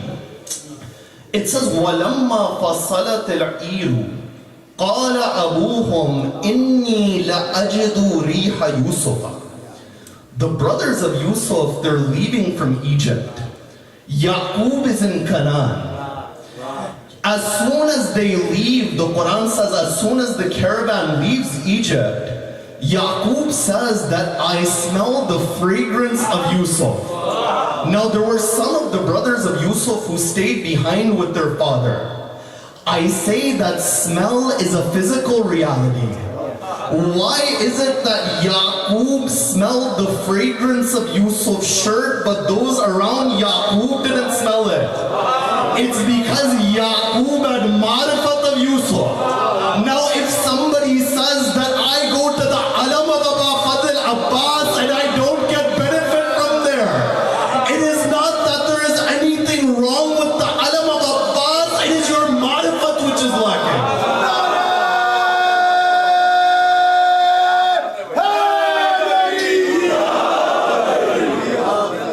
So you find the incident occurs. After that, chapter 12, verse 97 and 98. The brothers of Yusuf, they recognize that they did something wrong. But over here, instead of making dua themselves, the Quran says, قَالُوا يَا أَبَانَا. They say, oh our father, إِسْتَغْفِرْ لَنَا ذُنُوبَنَا إِنَّ كُنَّا خَاطِئِينَ. That ask Allah to forgive our sins because we are amongst those who made a mistake. The Quran is showing over here that there were individuals who recognize that when you have a holy personality, a prophet of God, for example, then that dua of a prophet has a more impact than your own dua. But when you look at all of these ayat of the Quran, the greatest example of the permissibility and the recommended act of tawassul is chapter 5, verse 35. Allah within this chapter, within this ayah, He says, Ya ayyuhalladina amanu, that O you who believe, ittaqullah wabtaghu ilayhi al-wasila, that have taqwa, have God consciousness, and take a wasila and an intermediary towards Allah. Now when they interpreted this verse, they said that it means have righteous actions. That wasila over here means amalus salih. I say, are you going to teach Allah how to reveal the Quran? If Allah wanted to say amalus salih, He would have said amalus salih. And other verses of the Quran He uses that term. But over here Allah says, take a wasila towards Him. And this ayat is mutlaq. There is no restriction within this ayat. So if this ayat is unrestricted, there are no conditions, there are no sharayat, there is no aid, there is no restriction of that form, then it's upon us to examine the sunnah of Rasulullah and the Quran to see which forms of tawasul are mentioned over there. And when you examine these different forms of tawassul, you find that there are 9 different forms of tawassul or 10 different forms depending on how you divide them. The first form of tawassul that we find in the Quran and the Hadith is based upon chapter 7 verse 30, where it says, وَلِلَّهِ الْأَسْمَاءُ الْحُسْنَى فَادْعُوهُ بِهَا, that to Allah belong the best of names and call Him by those names. The names of Allah are other than Allah. The name is different from the named. If the name and the named were the same, the moment I say halwa, halwa should come in my mouth. But the name halwa is different from the reality of halwa, as you know. So you find these two realities are different. And the Quran is saying that call upon the names of Allah. That's why whether you are in the Shia school of thought or any other school of thought, we find du'as where you call by the name of Allah. That dua which was called Joshan, which means armor, Joshan al-Kabir. You say, Allahumma inni as'aluka bismika ya Allahu ya Rahmanu ya Muqimu ya Karimu, and all the way until you recite those names. But even when you look within the non-Shia works of Hadith, when you look at the Sunan of At-Tirmidhi, a companion by the name of Abdullah bin Burayda narrates from his father Burayda that he says, I heard the Prophet say that there was a man reciting the dua, Allahumma inni asaluka bi anni ashhadu annaka antallah, la ilaha illa ant al-ahad as-samad alladhi lam yalid wa lam yulad wa lam yakul lahu kufuwan ahad. And Rasulullah says that when I saw this man make this dua, I went and praised him. So you see over here, this individual is calling by the names of Allah. And when it comes to this first form of tawassul, the entire Muslim ummah is in agreement. Whether you are a Salafi, whether you are a Shia, whether you are Brelvi, Ahle Hadith, Deobandi, everyone agrees that you can call by the names of Allah. The second form of tawassul that we find in the Hadith is that you ask Allah by the right of the Quran. On the night of Qadr, within the school of Ahlul Bayt, when we open the Quran in front of us, we recite that dua. Allahumma inni as'aluka bi kitabika al-munzil wa ma fihi, wa fihi ismuka al-akbar wa asma'uka al-husna. That, oh Allah, we ask through the right of this book of yours, which was revealed, which has your greatest names within there. But you find there is another tradition within Sahih al-Muslim. The Rawi is Imran ibn al-Husayn, that he quotes from Rasulullah, that Rasulullah said, Iqra'ul Qur'an was'alullaha tabarak wa ta'ala bihi. That read the Quran and ask Allah by this Quran. قَبْلَ أَنْ يَجِيَ قَوْمًا يَسْأَلُونَ بِهِ النَّاسِ, before a group comes that asks people by the right of this Quran. That they'll have a Quran in their hand and they'll ask people, help me, help me. So you find over here Allah is saying, because of the status of the Quran, that, oh human beings, when you have any hajat, ask by the right of this Quran. If only there was a group which Rasulullah mentioned is on par with the Quran. if there is only a group that when Rasulullah, he said, Inni tarikun fikum uttaqalayn, he held his fingers like this, not like this. You know, they asked Imam Sadiq, what is the difference between these fingers and these fingers? Imam Sadiq, when your fingers are like this, one is bigger than the other. But when they're like this, they're both parallel to one another. When Rasulullah on the day of Ghadir said, I leave behind my Quran and my Ahlul Bayt, he said it like this, not like this. So you find this is that reality. So the second form of tawassul is that you ask by the right of the Quran. The third form of tawassul, and the entire Muslim Ummah agrees on the second form as well. The third form of tawassul is that when you do a righteous action, you ask Allah through that action, that, oh Allah, I did this amal, grant me this hajat. The Quran in Surah Al-Baqarah, it gives an indication and an ishara towards this. When Nabi Ibrahim and Ismail, they built the foundation of the Kaaba, the Quran, it says, وَإِذْ يَرْفَعُ إِبْرَاهِيمُ الْقَوَائِدَ مِنَ الْبَيْتِ وَإِسْمَاعِيلُ. That Ibrahim and Ismail, they laid the foundation of the Kaaba. The first thing they do after laying that foundation is they turn to Allah in dua and they say, رَبَّنَا تَقَبَّلْ مِنَّا إِنَّكَ أَنْتَ السَّمِيعُ الْعَلِيمُ رَبَّنَا وَاجْعَلْنَا مُسْلِمِينَ لَكَ وَمِنْ ذُرِّيَّتِنَا أُمَّةً مُسْلِمَةً لَكَ. They turn towards Allah and they turn in dua towards Allah. Now you understand that when we come to our majlis, after reciting the Masaib of Sayyid al-Shuhada, why we turn in dua? Because this is that action that we say, oh Allah, now is that time where our duas are accepted. And that's why Sheikh Ja'far Shushtari would say that the majlis of Ahlul Bayt, the majlis of Imam al-Hussein, when you come to this majlis, ka'annaka tahta qubbat al-Hussein.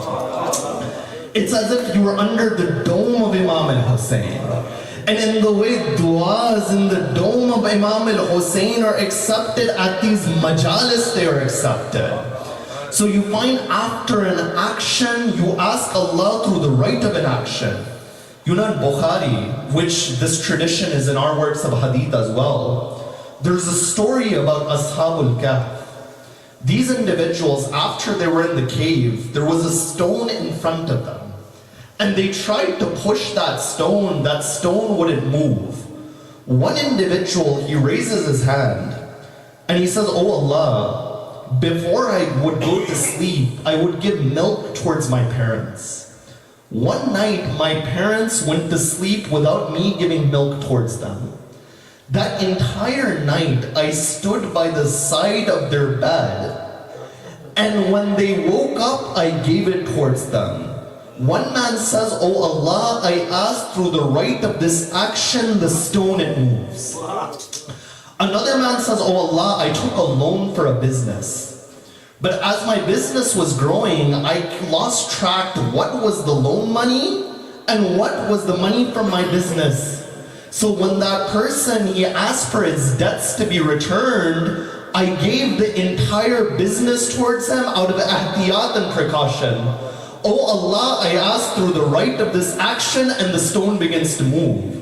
In other words, you find in the sources of hadith that you ask Allah through the right of an action. That's why in dua tawassul, what do we say? We say, وَبِحُبِّكُمْ وَبِقُرْبِكُمْ أَرْجُوا نَجَاةً مِنَ اللَّهِ. That, oh Allah, if there is any action in my life which will get me salvation from you, then it is my love for these individuals. And it is my closeness towards these individuals.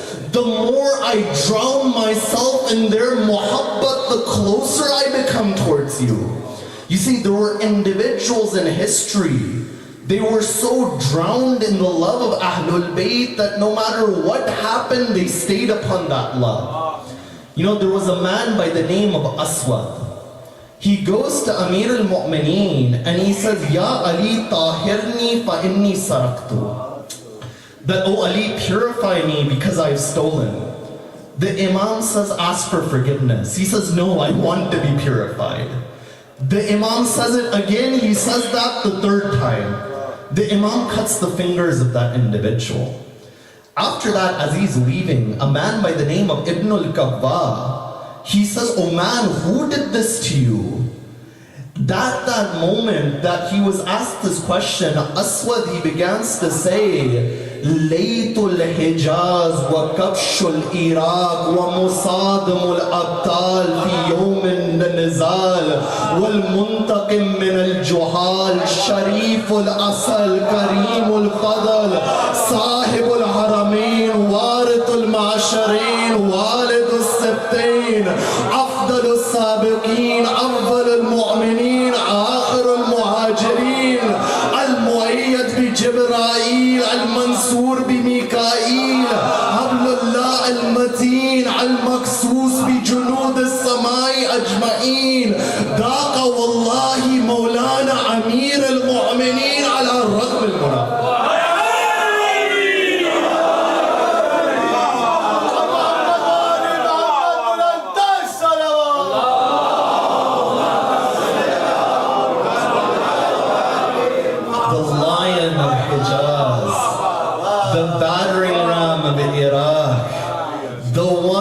Take revenge on the battlefield, the one who would avenge from these ignorant people, the one who is the true owner of that haram in Makkah and Medina, the one who will own the day of judgment, the father of Hassan and Hussein, and he keeps reciting the Fadail of Amir al-Mu'mineen. So you find this is that action which brought him towards this level. So from the first level, we said that one form of Tawasul was asking by the names of Allah. The second form was to ask by the Quran. The third form was to ask by a righteous action, and these three forms, the entire Muslim Ummah, it agrees upon it. The fourth form of Tawasul is that you ask another mu'min who is alive to make dua for you. The Quran has examples that وَالَّذِينَ جَاءُوا مِن بَعْدِهِمْ يقولون ربنا اغفر لنا ولإخواننا الذين سبقونا بالإيمان. That, "Oh Allah, forgive us and forgive our brethren who came before us in faith." So this was that next form. Now the fifth form is the final form which all of the Muslim Ummah agrees. That even if you're a Salafi, everyone agrees with this fifth form. The fifth form of Tawassul is asking from Rasulullah when a Rasulullah is alive. When a Rasulullah is alive, no one has an issue with asking Rasulullah to make dua. And the Quran, it commands this in Surah An-Nisa chapter 4 verse 64. The Quran, it says, وَلَوْ أَنَّهُمْ إِذْ ظَلَمُوا أَنفُسَهُمْ. That if these individuals, when they wrong themselves, جَاءُوكَ فَاسْتَغْفِرُ اللَّهَ وَاسْتَغْفَرَ لَهُمُ الرَّسُولُ لَوَجَدُ اللَّهَ تَوَّابًا رَحِيمًا. The verse is interesting. It says that when you wrong yourself, the first thing you have to do is go to Rasulullah. The second thing you do is you ask istighfar from Allah. But the Quran is saying that this was not enough for their forgiveness. The third thing is that Rasulullah does istighfar for them, and then they will find Allah as merciful and the one who is forgiving. So you find this verse over here, there is no restriction in this verse that Rasulullah has to be alive. The verse just says, go towards the Prophet. The Arabic word ja'uka, which means to go towards something, there's no condition in this verb that that individual has to be alive. So you find over here is that form. The sixth form is where contention begins to rise in the Muslim Ummah. The sixth form of Tawassul is that you ask Rasulullah by his dua after he's passed away. In other words, can you ask the Prophet to make dua after he has passed away? When Rasulullah is alive and in front of you and able to help you, no one has an issue. But to understand and prove the 6th level of Tawasul, we need to look at the Quran and understand that is it possible for somebody within this world to communicate with somebody who is left? And is it possible for those people to communicate with those upon this world? You see, the first verse that shows this idea is in relation to those who have passed away in the physical sense of death, understanding what is going on within this world. And that is chapter 3, verse 169 and 170. This verse, it says, وَلَا تَحْسَبَنَّ الَّذِينَ قُتِلُوا فِي سَبِيلِ اللَّهِ أَمْوَاتًا بَلْ أَحْيَاءٌ عِنْدَ رَبِّهِمْ يُرْزَقُونَ. It says, don't suppose that those killed in the way of Allah are dead, but rather they're alive, receiving sustenance from Allah. But now the verse it continues. The next verse it begins, chapter 3, verse 170. It says, فَرِيحِينَ بِمَا آتَاهُمُ اللَّهُ مِنْ فَضْلِهِ. These individuals, they rejoice at the blessings of Allah which are given towards those upon this earth. وَيَسْتَبْشِرُونَ بِالَّذِينَ لَمْ يَلْحَقُوا بِهِمْ مِنْ خَلْفِهِمْ. And they are happy for those individuals who have not joined them yet. If a regular shaheed is aware of the people of this world and is rejoicing, is a Rasulullah not aware of these individuals? So you find one example. The second example is in Surah Yasin. In Surah Yasin, there's an individual by the name of Habibun Najjar. Habibun Najjar was not a prophet. Habibun Najjar supported the Anbiya and he was crucified. The Quran says that when Habibun Najjar is killed, Habibun Najjar, he says to Allah, Allah says to him, قِيلَتْ قُلِ الْجَنَّةِ, now enter paradise. He says, يَا لَيْتَ قَوْمِي يَعْلَمُونَ. If only my people knew بِمَا غَفَرِ لِي رَبِّي وَجَعَلَنِي مِنَ الْمُكْرَمِينَ. If only my people knew of that forgiveness which Allah has given me and that honor He's bestowed upon me. In other words, Habib al-Najjar had a cognizance and a remembrance of his people even after he's passed away. Now you may say to me, okay, we understand. Somebody who has passed away has awareness of this world. Is there any example in the Quran of a prophet, of an individual, speaking to a group of people who have died, that they're upon this world, but they're speaking towards that group? In chapter 7, verse 78 and 79, there is a story, there is an incident recorded of Nabi Saleh. And the Quran, within these verses, it says over there, فَأَخَذَتْهُمُ الرَّجْفَةُ فَأَصْبَحُوا فِي دَارِهِمْ جَاثِمِينَ. That the people of Saleh, they were overtaken by an earthquake and they were corpses within their homes. At that moment, Saleh فَتَوَلَّ عَنْهُمْ وَقَالَ يَا قَوْمِ لَقَدْ أَبْلَغْتُ رِسَالَةَ رَبِّي. When they were dead, Saleh turns towards them and he says, "O my people, I have given the message of my Lord towards you." In other words, Nabi Saleh is speaking towards those individuals.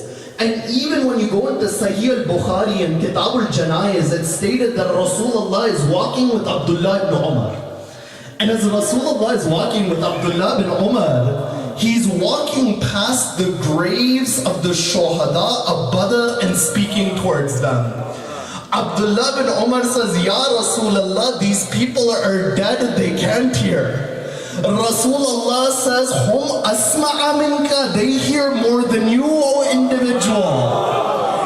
So you find that this reality is there.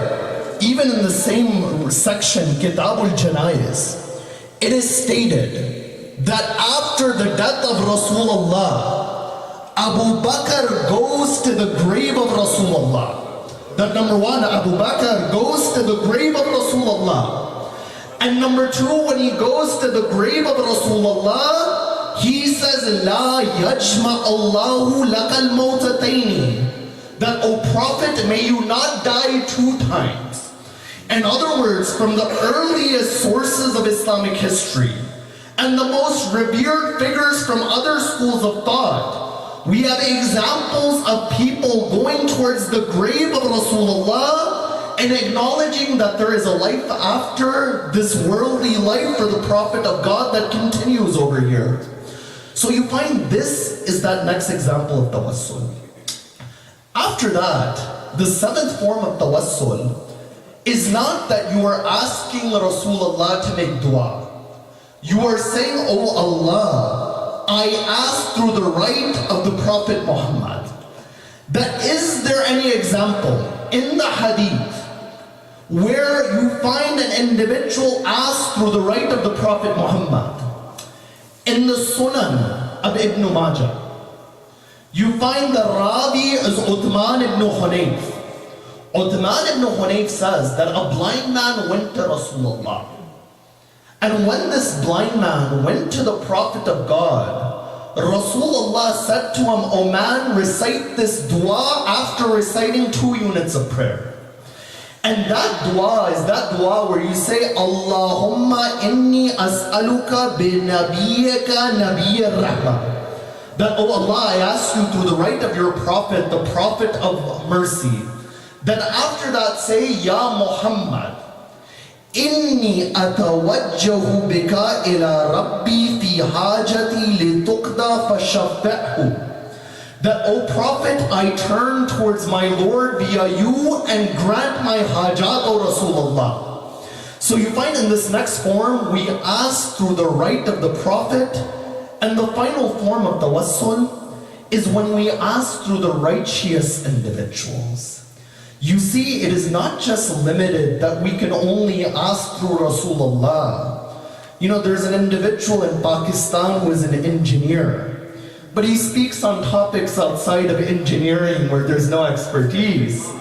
He says, give me one example from the hadith where Rasulullah asked by the right of anything. I say you should look at your books closer before you make such a claim. In the Sunan of Ibn Majah and the Musnad of Ahmad bin Hanbal, from Abu Sa'id al-Khudri, one narrator, Atiyah ibn al-Awfi, a second narrator, there is a dua recorded where Rasulullah says, Allahumma inni asaluka bihaqqi sa'ilina alayka wa bihaqqi mamshaya hada. That Rasulullah says, Oh Allah, I ask through the right of all those individuals who ask from you, O Allah. That Rasulullah is asking through the right of the mu'mineen, and he says, I ask through the right of this walking of mine. You know, in the dua of Imam Zainul Abidin for the sighting of the Shahr Ramadan, Imam Zainul Abidin, he says, Allahumma inni as'aluka bihaqqi hada shahr wa man ta'abbada fihi. That I ask through the right of this month and those who do ibadat within this month. So you find that these were the different forms of tawassul. But over here, one important question remains. That if Allah is the greatest, why are we making someone which is lesser as an intermediary towards one who is greater? That why not go to the greatest directly? And do we have any example of an individuals whose du'as are accepted using wasila? You know, if we look in the seerah of Rasulullah, we acknowledge that the Rasulullah is mustajabud da'wat. That if Rasulullah makes dua, the du'as of Rasulullah are accepted. No, rather when this prophet, he signals with his finger, the moon is ready to be split by the ishara of his finger. But then a day came when the Christians of Najran, they come to Rasulullah. And the verse it says, فَقُلْ تَعَالَوْ نَدْعُوا أَبْنَاءَنَا وَأَبْنَاءَكُمْ وَنِسَاءَنَا وَنِسَاءَكُمْ وَأَنفُسَنَا وَأَنفُسَكُمْ. And the verse it says that, O Prophet, say, we will call our children, you call yours. We will call our women, you call yours. We will call ourselves, you call yourselves. Rasulullah with one ishara could have destroyed the Christians of Najran. You know, Ayatollah Abul Hassan al-Isfahani would say, فَمَا الْكَلِيمُ وَمَا الْأَسَى وَمَا الْحَجْرُ. That what is the staff and what is the stone and what is Musa? فَهُوَا فِي سَبَّابَتِهِ شُقَّ الْقَمَرُ. That this prophet is the one in his finger, the splitting of the moon is there. He doesn't need an asa, he doesn't need that stone over here. That prophet, his du'as are accepted. But when a Rasulullah comes on the day of Mubahala, he doesn't make dua directly. When he comes on that day, in his arms is Imam al-Hussein, holding the hand of Imam al-Hassan. Behind him Fatima al-Zahra, behind her Amir al-Mu'mineen. In other words, in front of Zahra is Nabuwat, behind Zahra is Imam. And Zahra was that connection upon that day. But when a Rasulullah, he looks at the Christians of Najran, he says, إِذَا دَعُوتُ فَأَمِّنُوا. That when I make dua, you say Ameen. I say, oh Rasulullah, your dua is accepted without anyone saying Ameen. Why are you telling your family on that day to say this? You find it is because Rasulullah wanted to show that I, the Prophet who needs no wasila, if I take a wasila, it is none other than these 5 individuals.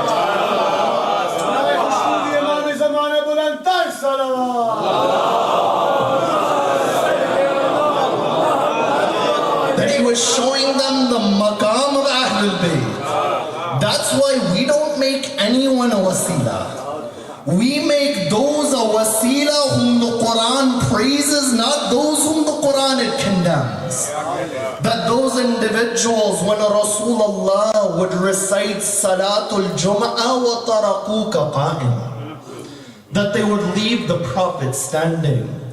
When the Prophet would say to them, stand in the front row for Salat, and there was a beautiful girl in Medina, they would stand in the back row to look at that girl, and the verse would come down, وَلَقَدْ عَلِمْنَا الْمُسْتَقْدِمِينَ مِنْكُمْ وَلَقَدْ عَلِمْنَا الْمُسْتَأْخِرِينَ. That, O Prophet, we know those who stand in the back and those who stand in the front. No, we don't make those a wasila. That in front of the Prophet they would shout, and the Quran would say, لا ترفعوا أصواتكم فوق صوت النبي. We make those a wasila, that when they gather under a cloak, ayat al-tathir comes down. When they come upon that day of Mubahila, ayat al-Mubahila comes down. When they give bread in the way of Allah, وَيُطْعِمُونَ الطَّعَامَ عَلَى حُبِّهِ comes down. That when they sleep on the bed of the Prophet, وَمِنَ النَّاسِ مَن يَشْرِي نَفْسَهُ ابْتِغَاءَ مَرْضَاتِ اللَّهِ comes down. No, when the Prophet raises their hand on the day of Ghadir, the verse it says, now on this day my deen is completed, al-yawma akmaltu lakum deenakum. No, we make those a wasila, that when you look at the Quran, you're not sure that is this anything other than the qasida of these individuals. That when you even look at a verse such as the verse of Noor, Allah, He says, Allahu nur as-samawati wal-ard. Matalu nurihi ka mishkatin fiha misbah. Al-misbahu fi zujajatin az-zujajatu ka'annaha kawkabun durri. Yuqadu min shajaratin mubarakatin la sharqiyatin wa la gharbiyah, to the end of the verse.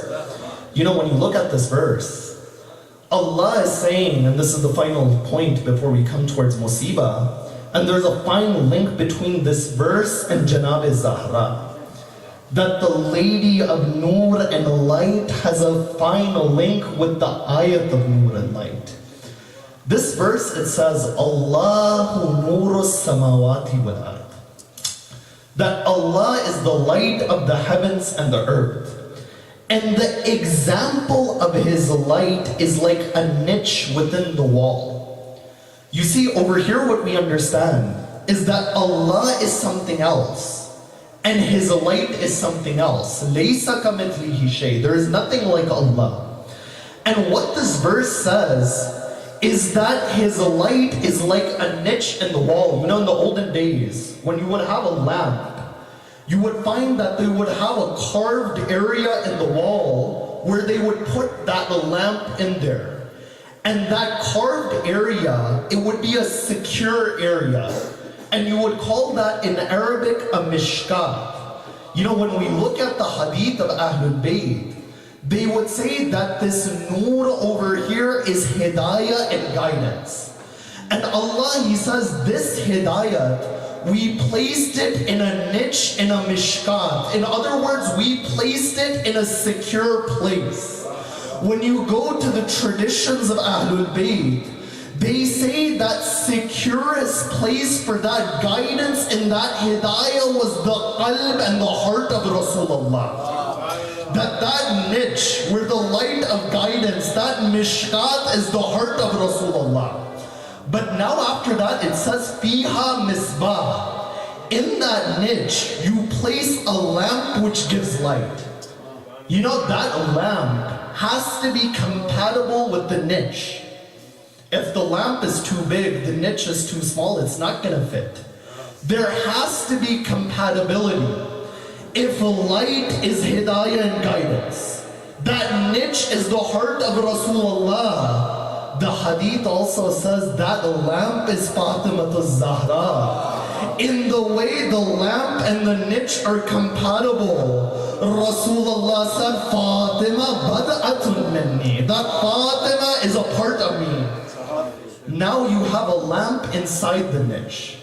The lamp also needs to be protected. If you have a candle, there is nothing covering that candle, it's going to blow out. The Quran says, Fiha misbah. Al-misbahu fi zujajatin.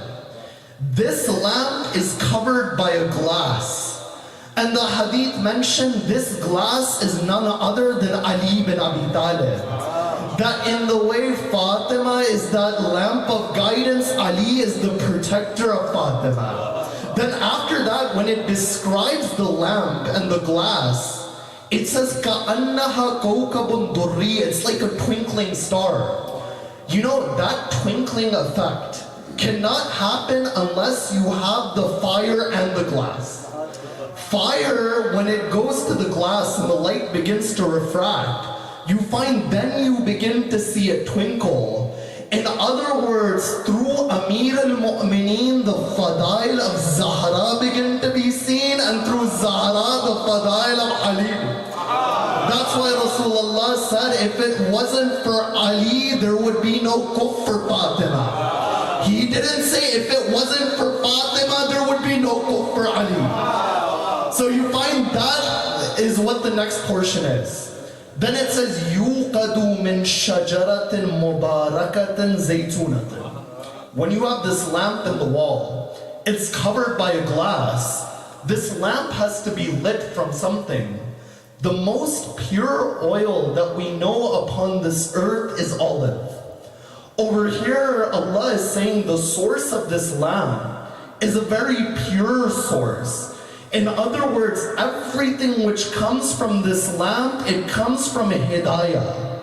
It comes from wahi or ilham. It comes from revelation or inspiration. And then when you go towards the end of the verse, it says, Noorun ala noor, imam after imam, one light after another. And you find in that way the series, it continues. So you find we examine the concept of Tawasul from a number of different angles.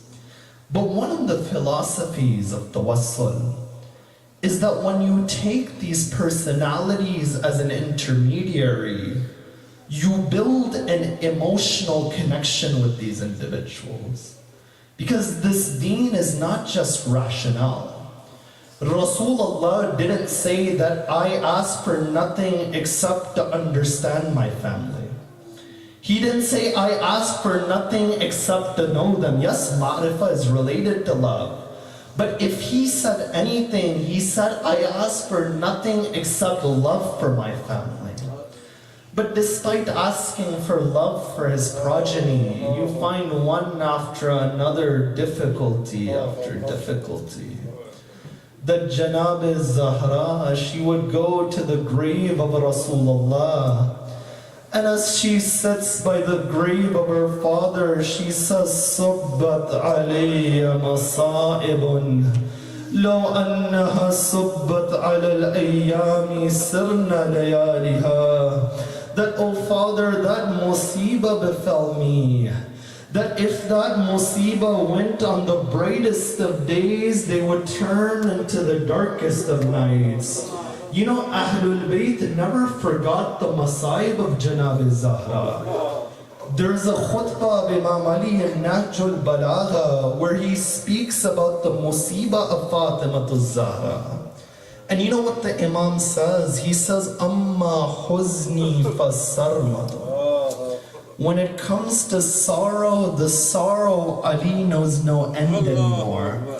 Wa amma layali fa musahatu. And as for the nights of Ali, sleep is no longer within the nights of Ali after Fatima. You know, it's stated one day in Medina, a man comes to Imam al-Hassan. Imam al-Hassan turns his face away from that man. That man says, Oh Hassan, why did you turn your face away? Imam al-Hassan says, Darabta ummi hatta admaytaha. You know, in Arabic, if someone begins to bleed, you say jarat damun. But the Imam says, you struck my mother in such a way, hatta admaytaha. What this means is that the body of Fatima was covered in blood when they struck Fatima to Zahra. You know, one poet would say that you ask me about the Masaib of Fatima. I don't know the Masaib of Fatima.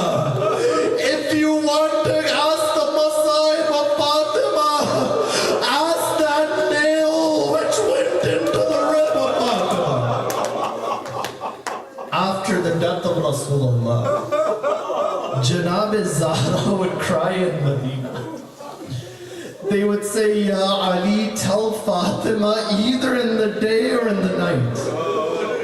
Then Amir al-Mu'mineen takes Fatima outside of Medina. Janab-e-Zahra would take Imam Hassan, Imam Hussein. In the shadow of a tree, she would cry until they cut that tree. In what way would Janab-e-Zahra cry? You know, it's stated one day Bilal, he returns to Medina. When Bilal returns to Medina, Janab-e-Zahra says, Oh Bilal, do you not recite the azan in Medina anymore? Bilal says, Oh Bibi, every time I recite it, I remember your father. I say, Bilal, you are speaking to the daughter of Rasulullah. Fatima says, Bilal, go and recite the azan. Bilal says, Allahu Akbar. He says, Ashhadu an la ilaha illallah. The moment Bilal says, Ashhadu anna Muhammadan Rasulullah, the companions of Amir al-Mu'mineen, they come, they say, Amsik ya Bilal. Bilal, stop the azan. Laqad saqatat ibnu bint Rasulillah. Bilal, the daughter of the Prophet has fallen. She is unconscious of Bilal. I've left the Messiah. The day it comes, they come to the door of Fatima.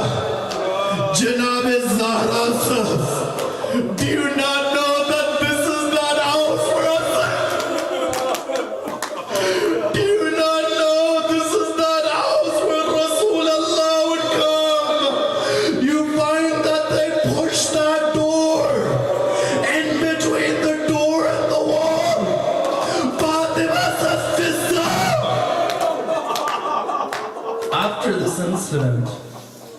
a companion of Ahlul Bayt by name of Salim.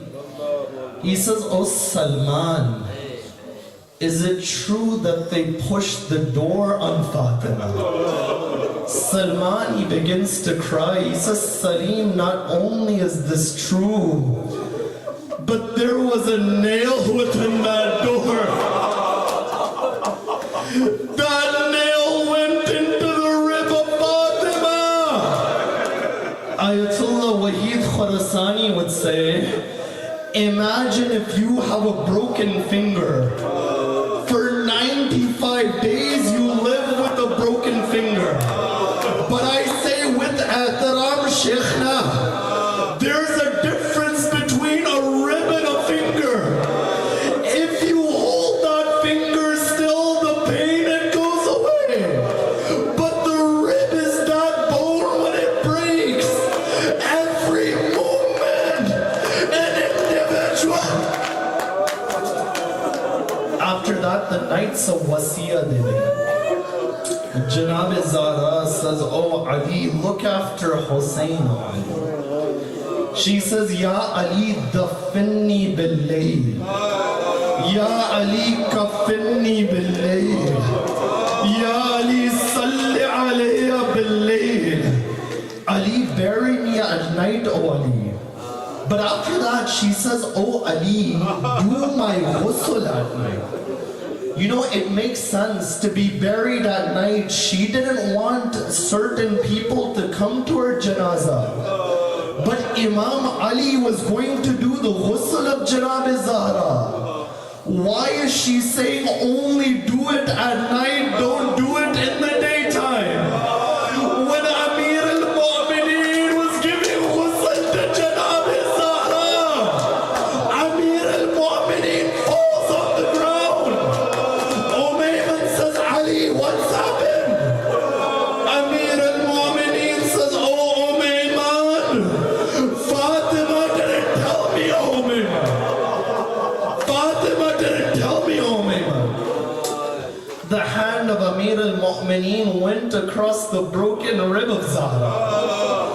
After that, Imam Amir al-Mu'mineen, he puts the kafan on the body. He says, "Oh Hassan, oh Hussein, oh Zainab, oh Kulthum, bid farewell to your mother." All of them go to the body of Zahra. Imam al-Hussein didn't go to the body of Zahra. Amir al-Mu'mineen says, "Oh Hussein, bid farewell towards your mother." When Imam al-Hussein, he goes, he sits on the chest of his mother. He says, "Ya Ummah, ana al-ghareeb bi Karbala." Oh mother, I am the one. It's stated in the riwayah, two arms come out of the kafan of Zahra. Jibreel comes to Amir al-Mu'mineen. Jibreel says, "Ya Ali, the malaika can't see this moment. The malaika can't bear to see Hussein on the chest of Fatima." I say, "Ya Jibreel, this is Medina, not Karbala. Right now, Hussein is on the chest of Fatima in Karbala. Washabab, Jalathur, Alazam." Shimar would sit on the chest of Hussein, wondering why. It's stated in that moment, the ruh of Fatima was in Karbala. All of the Anbiya were in Karbala. Amir al-Mu'mineen was in Karbala. When Shimar walks to the body of Hussein, Adam turns his face away. When Shimar sits on the chest of Hussein, Ibrahim, Musa, they say, "Ya Rasulallah, Ali, Fatima, we can't watch at that moment." When Shimar grabs the beard of Imam al-Hussein, Rasulallah says, "Ali, Fatima, main nahi dekh sakta. I can't watch." but he raises his sword. Amir al-Mu'mineen says, Fatima, I can't watch as the sword is going to the neck of Osman. Janab Zehra, she places him up. She says, Ya waladi, qatalu kharjana, maine chakkiya. Maatam hai usse.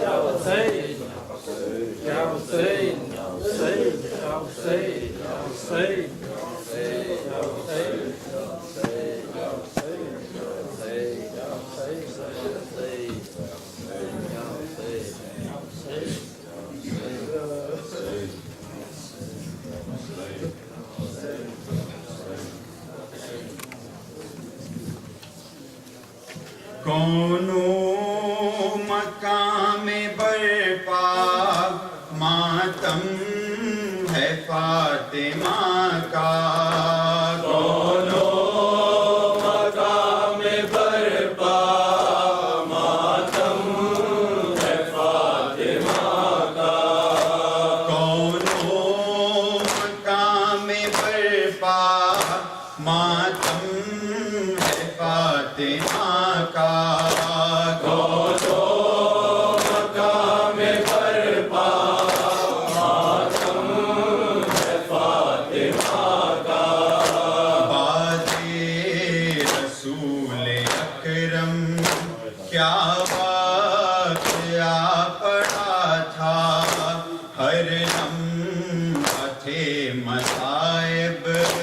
دل ٹکڑے ہو رہا تھا 18 سال کا سن اور ہاتھ میں عصا تھا 18 سال کا سن اور ہاتھ میں عصا تھا ان آفتوں میں جینا زہرا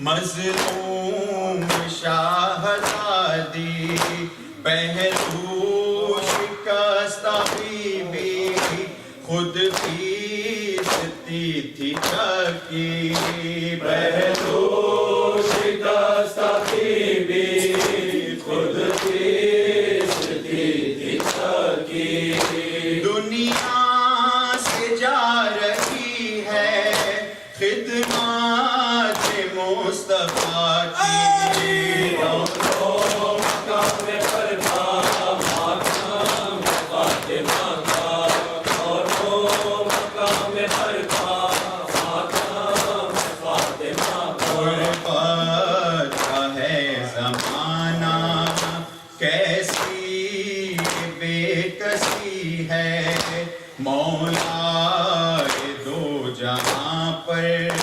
افتاد یہ نہیں ہے مشکل کشا کیسی مشکل کی یہ گھڑی ہے مشکل کشا کیسی مشکل کی یہ گھڑی ہے تنہائی مرتضیٰ کی آنسو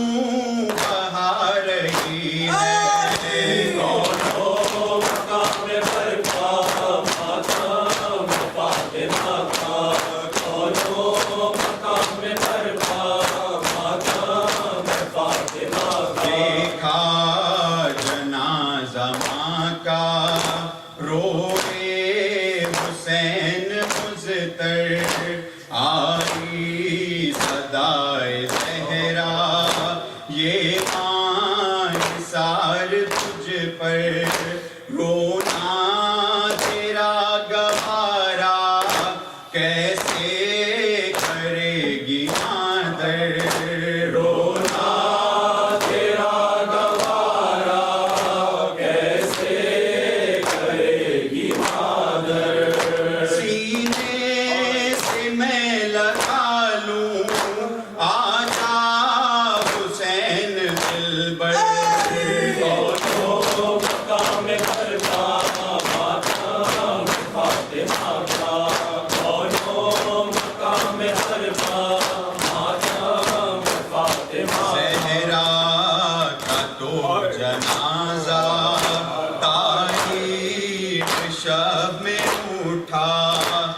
دب بازار شام و کوفہ وہ بیٹیاں علی کی بے چادری کا چرچا وہ بیٹیاں علی کی بے چادری کا چرچا وہ عالم اسیری وہ اونٹ بے کجاوا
ہے غلام ہر درود اور ہر سلام مادر حسین تیرے نام ہر درود اور ہر سلام مادر حسین تیرے نام وہ فاطمہ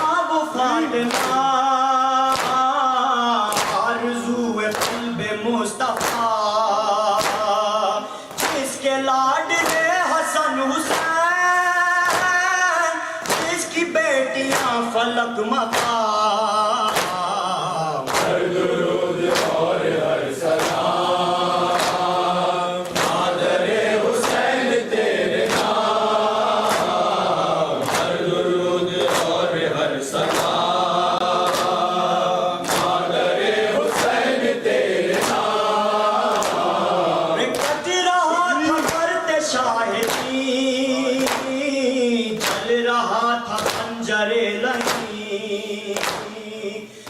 بھی آپ دیکھتی رہی ٹوٹ گئے حرم جلے خیام ہر درود اور ہر سلام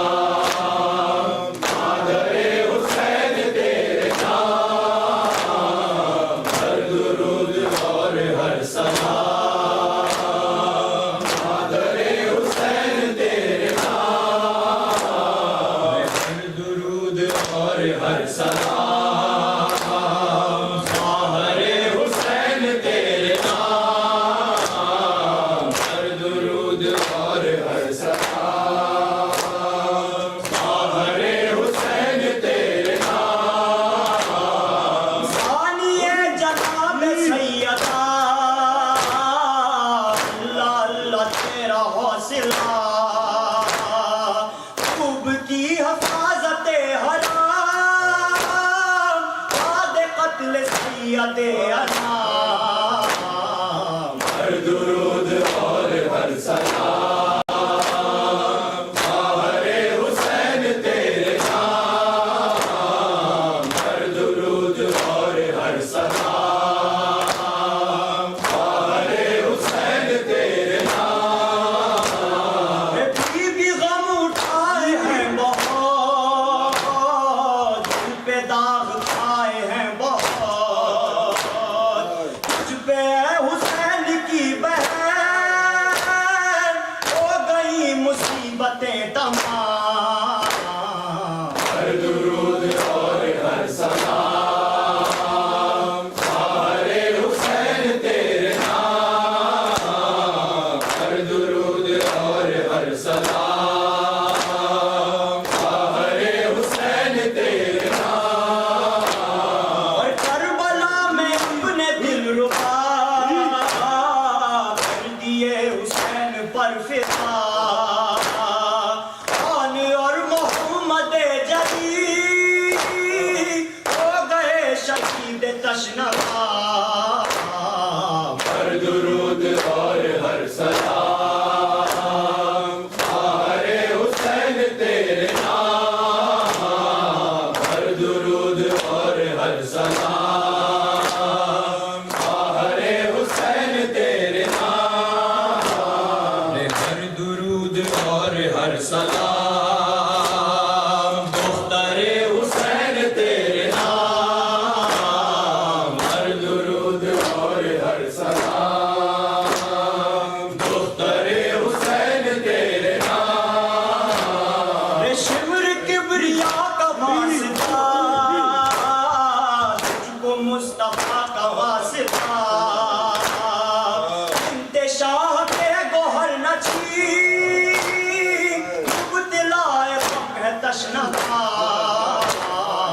ہر درود اور ہر سلام دختر حسین تیرے نام ہر درود اور ہر سلام دختر حسین تیرے نام اور شمر کے تماچے کھائے ہیں بی کتنے غم اٹھائے ہیں آپ کی جدائی کم نہ تھی تجھ پہ قید کے ستم خراب ہر درود اور ہر سلام دختر حسین تیرے نام ہر درود اور ہر سلام دختر حسین تیرے نام حسین حسین حسین حسین سمجھ لیے ہیں خلد میں دامان کربلا عظمت لیے ہے خلد کی دامان کربلا تو نے شہید حق سے بڑی شان کربلا عظمت لیے ہے خلد کی دامان کربلا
کربلا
السلام عليك يا رسول الله خاتم النبيين. السلام عليك يا أمير المؤمنين ووصي رسول رب العالمين. السلام عليك يا فاطمة سيدة النساء العالمين. السلام عليك يا حسن بن علي المجتبى ناسه الأمين. السلام على الحسين وعلى علي بن الحسين.